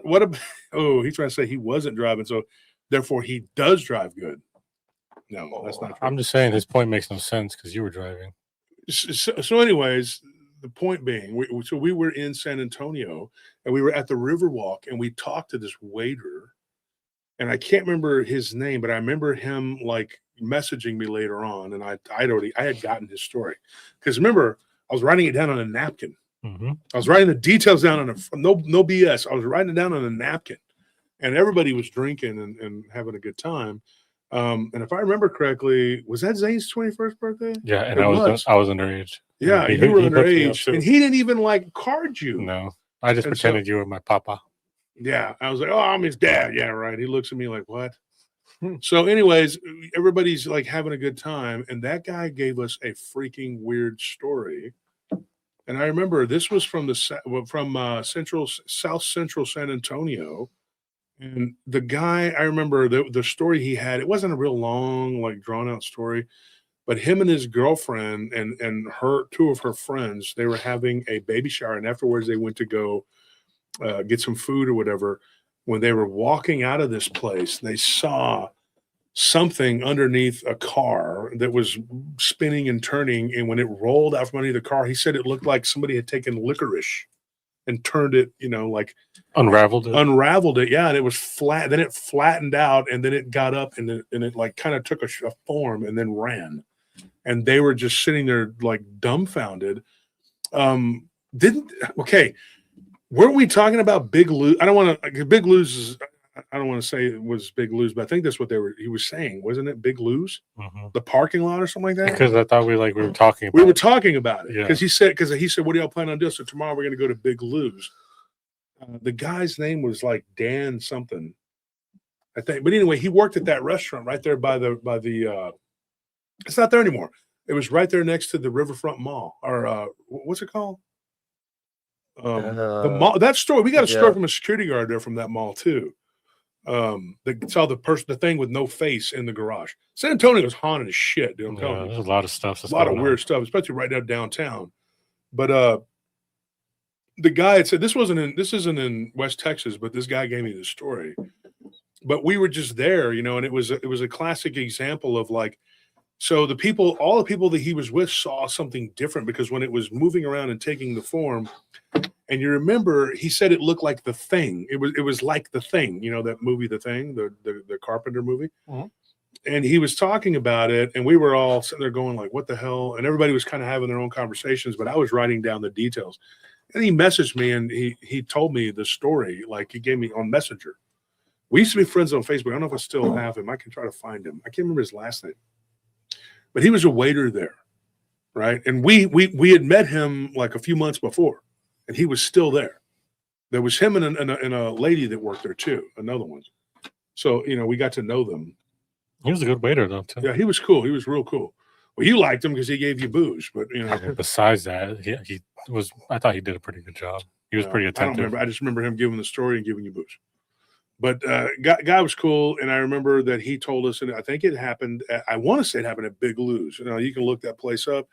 They got this gigantic pizza. Is that we haven't been there in forever. Yeah. We haven't been there in probably 5 years. Is it still there? I don't know. Let me check. Because remember last time we were there and they had those puppies in the back and we had to call like the Humane Society or whatever. I mean, they didn't, but some people had left them there, and the people working there were like, "Yeah, these people left these dogs." The place is still there. Dude, it's gigantic pizzas. Yeah, like the size of the whole table. Yeah, dude, show people. Take a picture, like a 42-inch pizzas. Unbelievable how big these pizzas are, and it's really good. They're a little greasy, but it's good. But anyways, he was talking about. He goes, "Yeah, we were there. I think it was Big Lou's. There's two. There's like a barbecue place, and they have this burger there that's like got like chopped brisket on it. It's freaking amazing. And then they have like a pizza place, and I can't remember which one he was at that he was talking about, but he said he was in the parking lot." And I just remember that story. And I don't know if I've ever told that one on the show or not. It wasn't a real long, involved story. It was just, they saw it underneath a car, and it was nighttime, late at night, and something was undulating under the car. And then it flattened out. The way that he described it was like, when it was black, it was like just like a yoga mat laying on the ground, and then it just went and became a form. And then, and it had turned into like a piece of Twizzler, like a licorice. It was weird, dude. So everybody was seeing something different. That was the linchpin of the story, basically. Because I remember going up to the bar and talking to him and the female waitress that we knew. And she was like, "Oh, yeah, I know these guys. They're good guys." Because I think she actually vouched for us. And then he gave you the margaritas. These margaritas were gigantic too, folks. They're like this big. Yeah, Anthony was lying. You're only allowed to have two. Yeah, they get you lit, dude. It's kind of like the margaritas at Baby Acapulco. Yeah. Big the purple Ritas are gigantic too. This is what they look like. Here, I'll put the camera on there. Check this out, folks. Let's see if I can Do You this can right. make it work. I mean, we have a picture, I think, on your Facebook, Anthony, of one of I these don't know if that's pizzas. showing up right. Yeah, but you get the gist. Try to I mean, do they are justice. gigantic, dude. Yeah. There it is. No, there it is. There it is. It's coming That's how into big they focus are. there. Big old huge pizzas. And then they have this one that's like a barbecue brisket pizza. Man, it is freaking amazing. They don't make that one in the really big size, but it's anyway. If you ever go there, go to Big Lou's, and so Go to supposedly, San Antonio. There's a lot of big food there. yeah, dude, the chicken fried steak at Lulu's. Yep. Was it Yeah, Lulu's? Yeah, Lulu's. Is that Well, still even there? still, they have that. What is it? The cinnamon cake, Oh my god, cinnamon roll cake. it's gigantic, dude. I know Adam Richmond from Man vs. Food. Mhm. He went to all these different places in San Antonio. He could never do those big food challenges. He could do the hot ones, but he Oh, could yeah. never do those other ones. And I was just like, this guy. But yeah, it's crazy, man. So the waiter there just tells us that. So that's why I brought that up, because it was like and I may have talked about it before, probably did. But anyway, there is something there when they all saw something different. He's like, my girlfriend says that it looked like it had like goat-like legs. Her friend was like, it was a chupacabra, and his friend was like, it looked like a werewolf. He's like, I don't know, man. He's like, it had a bat-like head. That's what he said. It was like a bat. But everybody saw something different, man. I think I saw someone comment that like it might be able to affect your brain waves, or like it just how you perceive them. And like I've kind of had that same idea, if they have like some sort of ability to like mask their true appearance. Because I remember a story back when we were first doing the show of what looked like to be a plastic bag just floating in the water. But then as like they kept focusing on staring at it, it turned out to look like this rake creature in the water. Oh, Yeah, you're talking yeah. about that guy that used to be friends with you on Facebook, Anthony. Yeah. Remember, he didn't believe in Dogman, but he was like, I saw the rake. Yeah. And at the time, I thought, this is so stupid. I was like, rake? Because at the time, I thought, the rake was like, because everybody kept saying the rake is a fictional character. What was it like? Creepypasta. They Yeah. kept saying it was it wasn't a real thing. So I thought, well, that's stupid. You're believing a creepypasta, but you're not believing in something that people are really seeing.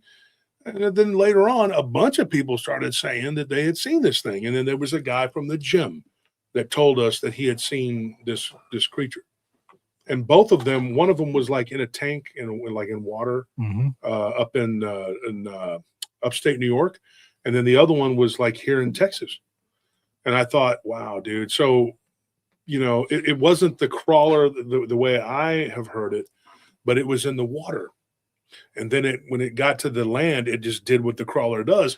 What's crazy, though, is you hear about Dogman doing the same stuff. You hear about Bigfoot doing it. What about the stories we got out near the river? What's it called? River Drive. What's it called? From Riverfront Drive. Yeah. From the Braunville, from Green in New Braunfels. Green being Gruene. A lot of weird stories out of that area. It is west of New Braunfels, right? And then you go from there to San Marcos, like just west of San Marcos, and you take Riverfront Drive, and then you end up on Purgatory Road, right, going into Devil's Backbone, and then you have a choice. You can go into San Marcos or you can go into Wimberley, and then you take those back roads. And I'm telling you, man, there is a ton of stories out there in that area. We have one that we still haven't done yet. A guy that went camping out there years ago. I think it was in 1999. He went camping out there near the Devil's Backbone, and something really bad happened to him. The only thing I could describe it as some sort of phantom, like just attacked him. Because it was funny that there was a guy named Mitch used to be good friends with my brother, and he was a Jordanian guy. And I remember one time we were drinking, hanging out, and he was like, well, the good thing is ghosts can't hurt you. And I'm like, the hell they can't. That's the scariest thing about it is they can. And they do. And me and my brother argued with him about it. Huh? Just saying it's a kind of an obsolete way of thinking. Well, that was years ago when he was talking. It was the early 2000s and he said that. But I don't know what he's doing these days, but he believed in the jinn, like he was Jordanian, but he didn't. He was just like, well, ghosts can't hurt you, but he believed that the jinn could. I said, I think they both can if they wanted to. But I think a lot of it does come down to your faith I think a lot of it comes down to Christ. I really do. I've said that many times, and I keep, somebody was saying that I harp on it. Well, you know what? Say what you want. Yeah, we do. I do, I'm and proud that's of it. what I believe. Good point, Amber. She says, people refuse to believe in anything until they experience it. And then once they experience it, and then they become a believer. That's okay. But the one thing I don't like is when they act like they've always been that way. Oh yeah, I knew it was real all along. I just had to have confirmation. No, you didn't believe it.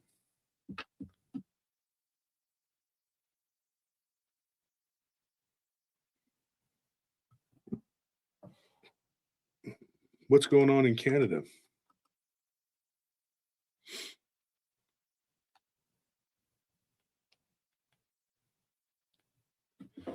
Oh, and then Amy Krill says, Truth or Tinfoil analyzed a really creepy video today of what appears to be a crawler. We got a video recently. I don't know. Okay, so I got sent this video. Should I? I know I don't do the videos, man.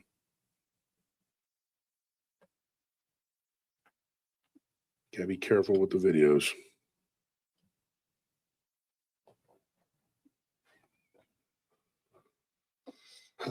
Let's see what we got here. I don't know if I should do this, but here it is. So tell me if anything you see on this video, okay? Let me see if I can get it going here.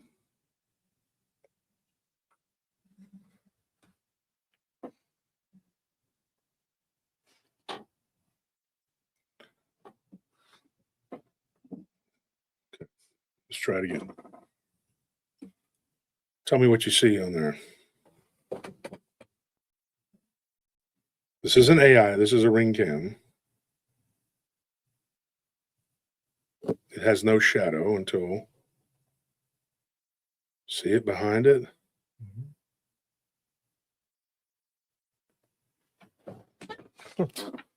What do you think of that? It's weird because the like it stops right before that happens too, and Yeah. It's weird, it's like right? looking around like. Okay, so watch. Here it goes again. I'm going to play it again, and you can tell me what you think. That Yeah. is their front of their house, and they don't know where that dog came from. It doesn't belong to them. This is a friend of Nellie's family member. When that shadow like comes in real dark. The too. shadow, isn't it weird? That is a weird thing. This was a video that was sent. So play it one more time. I like getting into the video thing. We have a ton of these. Literally, we Yeah. could sit here. We could do a whole show on videos, but everybody's going to be like, "Well, it's AI." Yeah, it it's just this, kind of it's that." starts arguments that go nowhere. Yeah, there it is again. That's why we don't get into it. There's no shadow on this dog. You see that? Isn't that weird?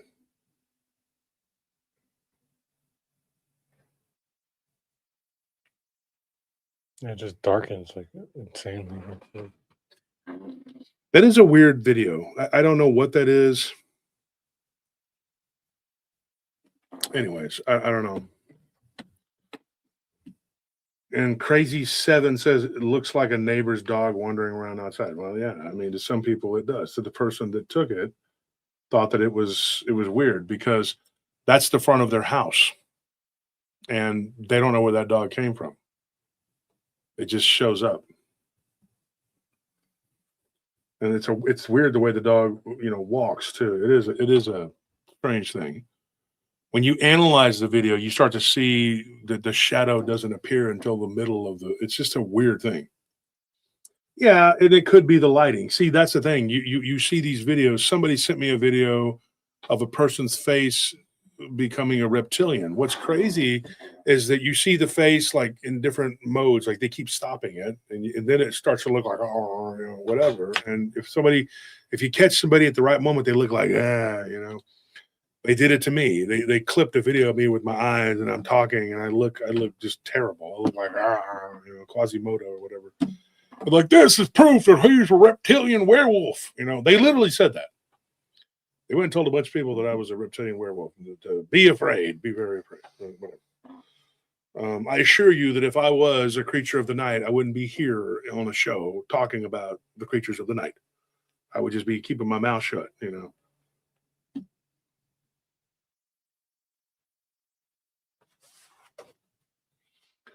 But anyways, so before we go, I mean, like, let's do the giveaway. What do we got here? We have 482 people in the chat. Who wants to win? Who wants to win? But make sure you specify that you haven't won before. Mm-hmm. How you doing, BJ? I haven't seen you in a while in the chat. She says, "Hey there, Randy. I'm just lurking more or less while I watch, working on my sketches for my next book." Oh, cool. So, what are we going to do? We're going to give away some hoodies again. Is that what we're doing? Mm-hmm. We're giving away hoodies tonight, tomorrow, and Tuesday, and then come January, we're going to take a little break from the giveaways. We're going to regroup and see how much merch we have, and then we're going to resume them. But while we're going crazy and giving away hoodies, get yours, right? So who hasn't won a hoodie? 86, yeah. Yeah, for sure. They definitely may be into the combo. That's great. Yeah, the combo wolf, reptile, whatever.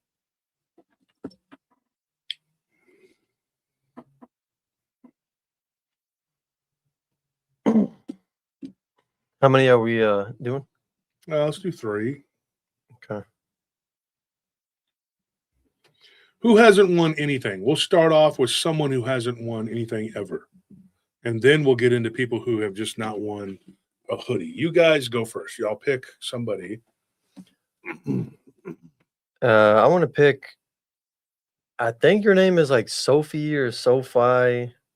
Hang on, let me see. Let me go to your account and see what it's called. Yeah, just Sophie. SOFI. You're the first person who spoke up. You said you haven't won before. Where is it at? Let's say I haven't won anything ever. But that's their most recent message. They were the first person who said I haven't won. So that's my pick. Okay. That one. Mm-hmm. Okay. All right. So the next person, just whether you've won or you haven't won, I got it. I'll do it. Giveaways. Somebody said that wasn't working. 2 people have said that the email address wasn't working. And then there's another person, Andrew Valdez.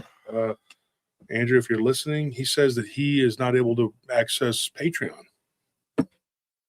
That is weird. I don't know what's keeping that's him. something. Yeah, weird. he was messaging me. But, Rita says, "I never won." You never won, Rita, ever? that can't be right. If we didn't give you something by now, Rita, definitely you don't even don't count her. Just just send send us us an an answer. email Yeah. saying what you want. Tell us what you want. And whatever it is. You're always donating. You're one of those people that helps keep the show going. And don't be afraid to ask for more than one thing. We'll box up Anthony. Send him your Jessica way. says, Yeah. "I want a shirt, but you guys sent me a hat." Well, that's Maddie's little bullshit. Little May be cray cray. Right? So who wants a hoodie tonight? I never won anything from your Patreon. TM Drake. Okay, I got to explain something. Somebody was asking today. They were asking literally they said, I joined the Patreon and I never got my swag box. But the person saying this was not a paying Patreon member. So I'm not trying to be rude or anything, but you actually have to be. You don't just join for 2 months and just because you join the Patreon, because you can join the Patreon. Yeah, you can okay. So technically, we have like paying Patreon members who have access to all the stuff that we put on Patreon, but you can also just become a follower of the Patreon page for free, but it doesn't really do anything. So like some Patreon people, they'll put stuff. They'll like make posts that are for their free members to see, but I mean, like it doesn't make you a paying Patreon member, put it that way. Like you don't get anything out of it just because you're like a free follower of the Patreon. The Patreon is just for that. It's just for people who want to patronize what we're doing here, want to support it.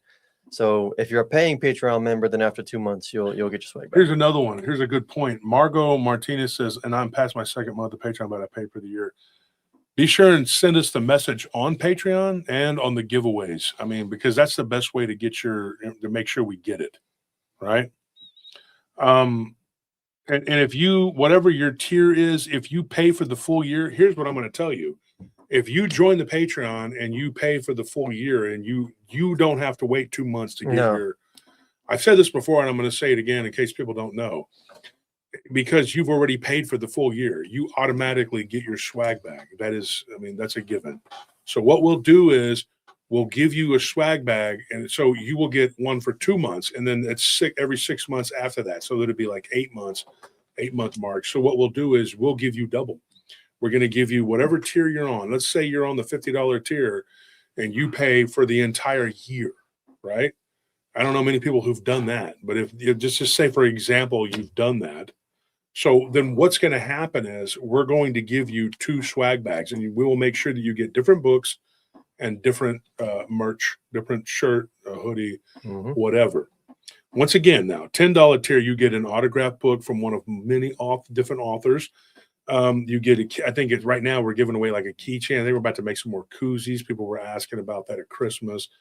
And then you get stickers. Oh, the stickers are cool. Did we have the stickers on hand? We don't have them here. We have them at the house. The stickers are really cool. So we got some new stickers, and some of them from Paranormal Sound Table. We got the Bear King, and we got the Flying Dutchman. So we got stickers in stock now, and we have some really cool new cool sticker designs.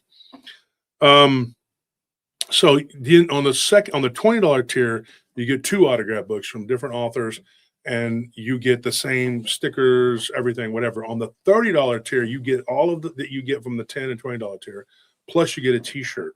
On the $40 tier, you get one of my autograph books, and then everything you get from the lower tiers.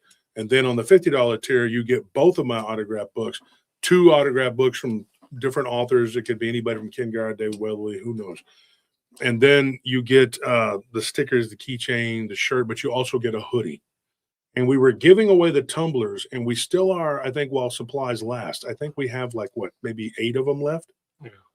Wasn't we counted right around Christmas? It was about 7 or 8. Probably. So what we're going to do though is get this. This is going to be fun. We are getting thanks to our friend from we got 10. We got 10 left. But we have about 2 or 3 that are going to go out. So I think it's going to be about 7, according to what Maddie was saying. So here's what's fun. We have some friends of ours, Truth from Truth and Bass. They were on the show talking about their alien abduction experience. Truth's show is called An Impromptu Truth. Now, he and me have been talking, and he was able to use a 3D printer. He's really big into that, and he used it to make werewolves. So we're going to be doing that too, and we're going to try to produce these suckers, because right before, when we brought out the Scarewolf made by Angela Pelleggi, we were going to, you want to get it? We were going to start giving those away on the $50 tier. We were going to sell those for $40, okay, to whoever, because they're expensive to get produced and whatever. But then the tariffs hit because Trump won. And so the tariffs came along, and it was like, forget it. What was that? That was weird. Something weird outside. So who put this on there? Okay, get this hand off of that. That's not how he looks. These were the Scarewolves, and we were getting ready to make a huge order of these from the factory overseas when the tariffs hit, and everybody was like, oh, we want this. Not now, because it became more expensive to make this, and you could never get it done the way we were trying to get it done. And so we're going to start 3D printing, and we're going to try to make these, not the exact same thing, but something similar. And we're going to start giving them away. We're going to do some experimenting and see what we can figure out. And then we're going to give them away for gifts on the $50 tier. And we were thinking about doing it like if you do the $50 tier while supplies last, but if you do a $60 tier, 100% we're going to give them to you. So if you wanted to do 60, so you'd be basically paying like $10 extra for this. And it's like a little mascot guy. Now, if we can get it done at the factory, then we'll do it. Here's another one. This one glows in the dark. Pretty cool. And then we had a black one. We had a red. We had a bunch of different ones. So that was going to be like a bonus. We were going to throw in the Scarewolf character with like the $50 tier. And if you wanted it, a $60 tier, we were going to just automatically give it to you if $50 tier while supplies last, kind of like the tumbler. And you had a choice between the These are ideas we had. A tumbler or the Scarewolf. It was your choice. But if you did a 60, we just give it to you. So if you were to join the PR or the Patreon and you wanted to do it just for the full year, we will give you the full 2 swag bags, the 2-month and the 6-month. And then it would be 6 months after that. And then, if you re-upped, then we would do it again. So thank you, Michigan Rob, for gifting that. That now, let's explain. That is for the members only, not the Patreon. So what Bigfoot Michigan Rob just did was donate 5 memberships to the members only. So that right there will get you the extra show that we do. Like we did the live stream yesterday. On Saturday. So yesterday we did the story. We covered who was it? It was the green-eyed Santa Claus that tried to beat down the kid. He's not a kid anymore, but when he was a kid, Travis. Yeah, that dude. It was that guy's story. Weird story. But check that out. That's on the members only. The members only is like $5, and then you get the members or whatever, and get your name in green. And then of course the Patreon is a different tiers, but they're not the same. They're 2 different things. And we just started doing that this year, and everybody was like, "Oh, you putting stuff behind a paywall? You said you wouldn't." Well, we waited 6 years, getting trolled and attacked by everybody, and I just said enough of this. So yeah. BMR is awesome. Melissa says BMR is awesome. His show last night was really good. I really enjoyed it. I listened to almost the whole thing, but it was from the time my show ended, I went and I jumped over there because I saw the notification.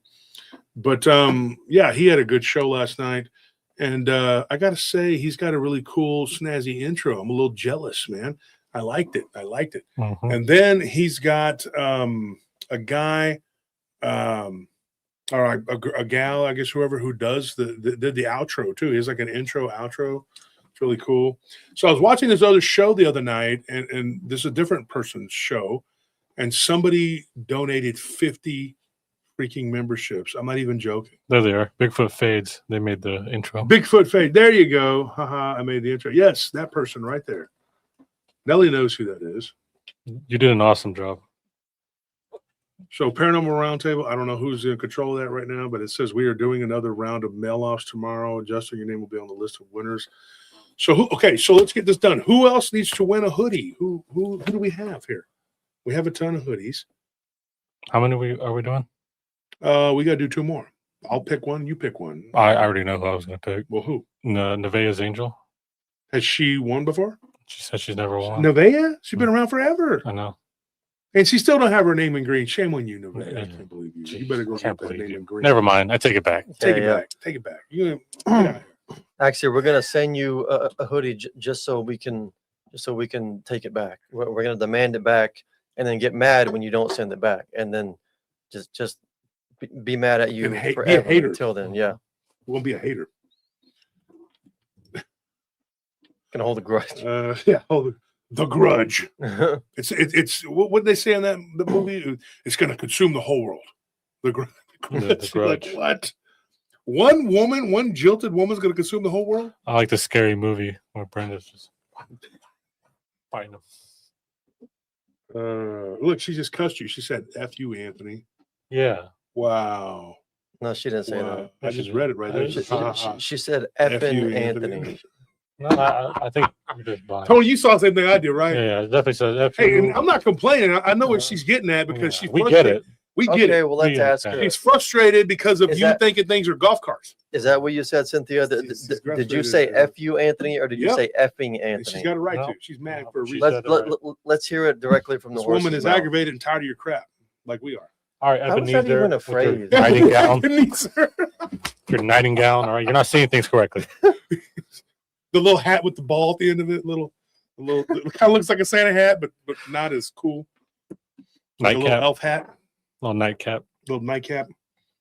We're just messing around, we know. So yes, he is hilarious looking. Yes, both of them are. They really are weird. Yeah. So, anyways, we got one more person here. Amy says, I would love to win. Okay, but have you ever won before? What about you, Amy? Said you would love to win. I'm giving you the chance here to say. You know, I don't do that, Nevaeh. I honestly thought, and Tony, you backed me up on this one. We thought you were just as tired of his shit as we were. We get it. So, like, Yeah. I mean, you weren't very specific, but we just saw the words and we were like, that makes sense to us. I'm trying to save face, Cynthia. It's okay. I'm used to it. Don't feel sorry for me. Yeah, the abusive ones. I'm used to it. It's just my life. It's my life now or never. Golf carts gotta get together.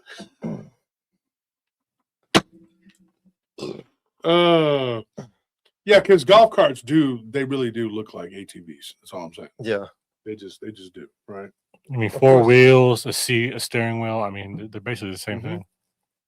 I mean, if you think about it, humans really are just Bigfoot. We have eyes, ears, nose, you know. We're pretty much aliens too. Two arms, two legs. Same thing. Same thing. Humans are really just reptilians Mm, and grays. I don't know about all that, but definitely. And Bigfoots and Dogmans. Well, see, you were on the right track with the golf carts being similar to the ATVs, like, but then you went off on this weird tangent. So, Whatever, I'm dude. gonna have to reel you back in on that one. Yeah, you could Going try. a little bit too far You out could in left try. field there. I feel for you, son. I mean, honestly, what's the difference between me and a Got panda? a million problems, but a golf cart ain't one. I mean, a panda's like maybe like a little bit more productive and stronger. So Amy says here, I've never won on a live before, but you sent me a T-shirt on Facebook, so you've won before. She says, I would really love a hoodie. She said she's worn out her shirt, though. Okay, so Amy, send us your information. We'll give you a hoodie. That's how it goes, okay? But remember, tomorrow night we're coming back on the air, and we're going to have Dick Richards as a co-host. I don't know how exciting that is. Or what weird outfit he's gonna be wearing with His Ed Gein overalls. with his oppressive point lighting, which makes him look scary. Yeah, he's going to sit there and go. Talk about my mustache again.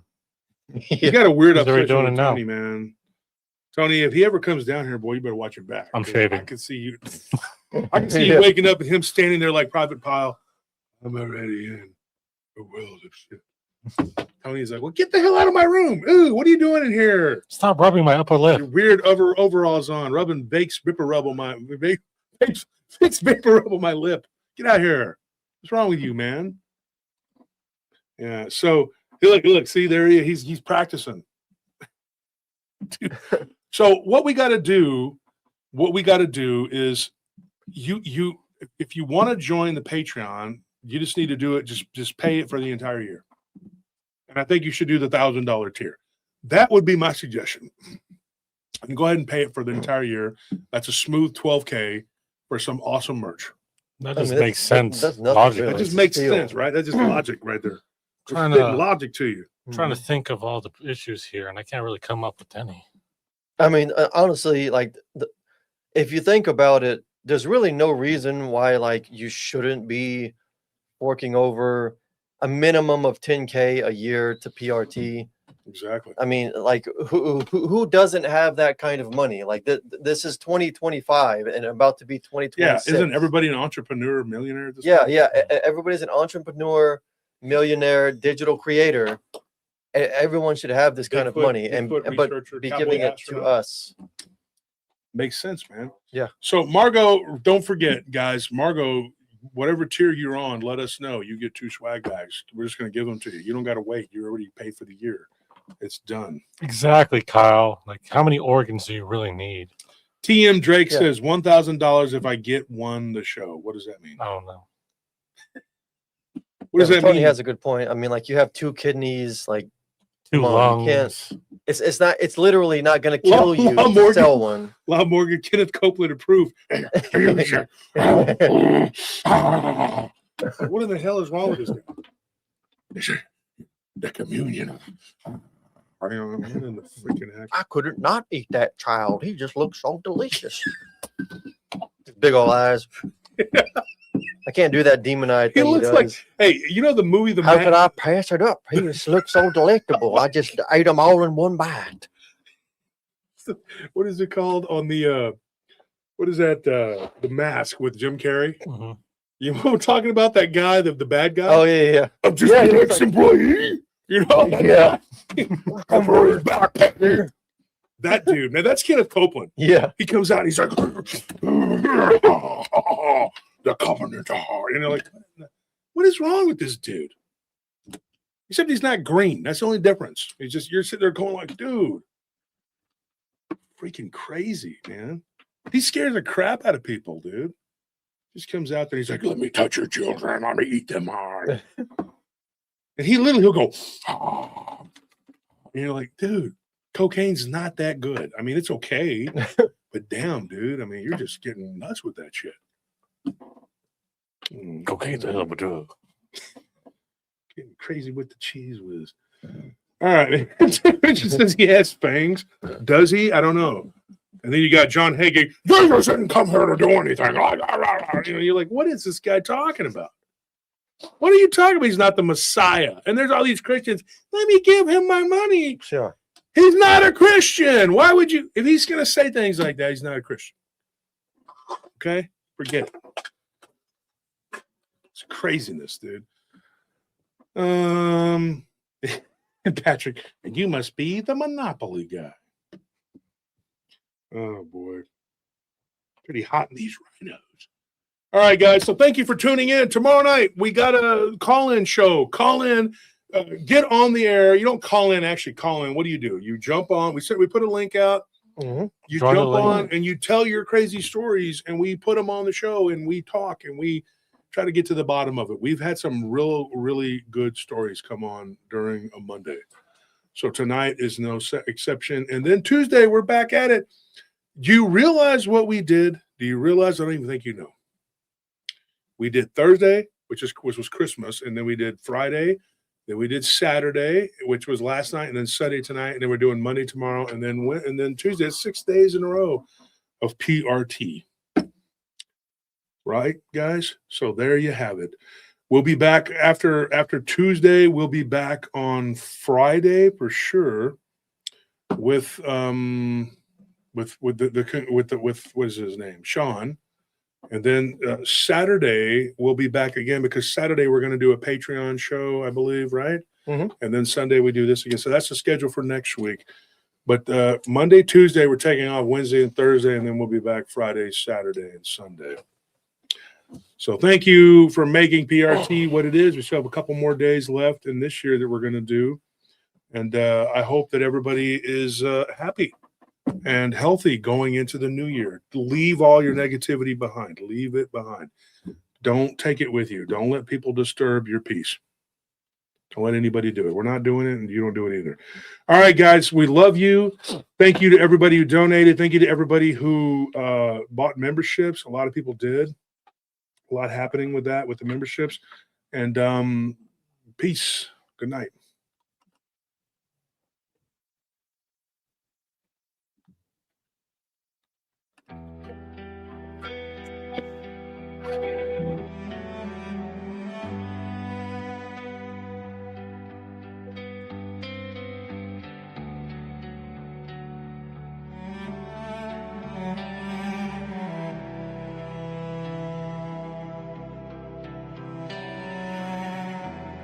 This pain of coming back to life, I feel everything, everything.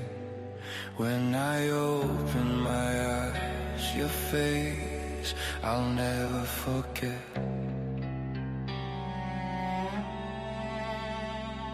Your horror, my pain, I'm alive, living again. I feel every stitch and every scar.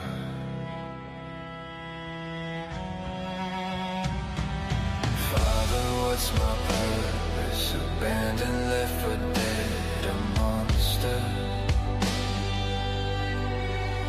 Why have you forsaken me? Accept me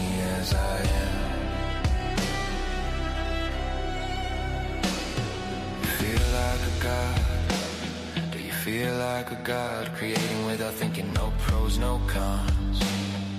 You let me walk, you let me see, you let me feel. I found her, but she did not know me. I reached for her, but she recoiled in horror. I wanted to beg anything for her love.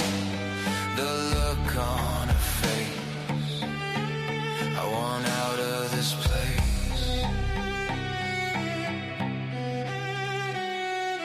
Father, what's my purpose? Abandoned, left for dead, a monster. Why have you forsaken me? Accept me as I am. It doesn't matter, it can't matter no more. I'm incomplete, I'm missing me. The world is darker than I remember. I wanna love her, but this heart is not mine. I wanna touch her, but these hands are not mine. I wanna tell her I love her, but this voice is not mine. Looking into her eyes, I saw how love died. Now that's where her body lies. Father, what's my purpose? Abandoned, left for dead, a monster. Why have you forsaken me? Accept me as I am. Revenge shall be mine, I'll catch you in time. You gave me the pain of coming back to life. I want you to see me, look what you've done, what you've done. A man no more from a madman's hands. I walk alone, no part of me is home.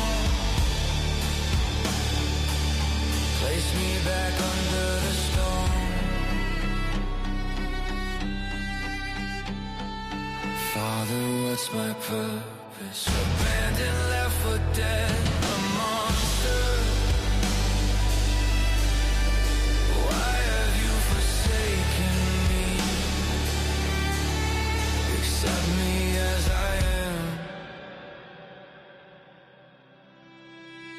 As I am.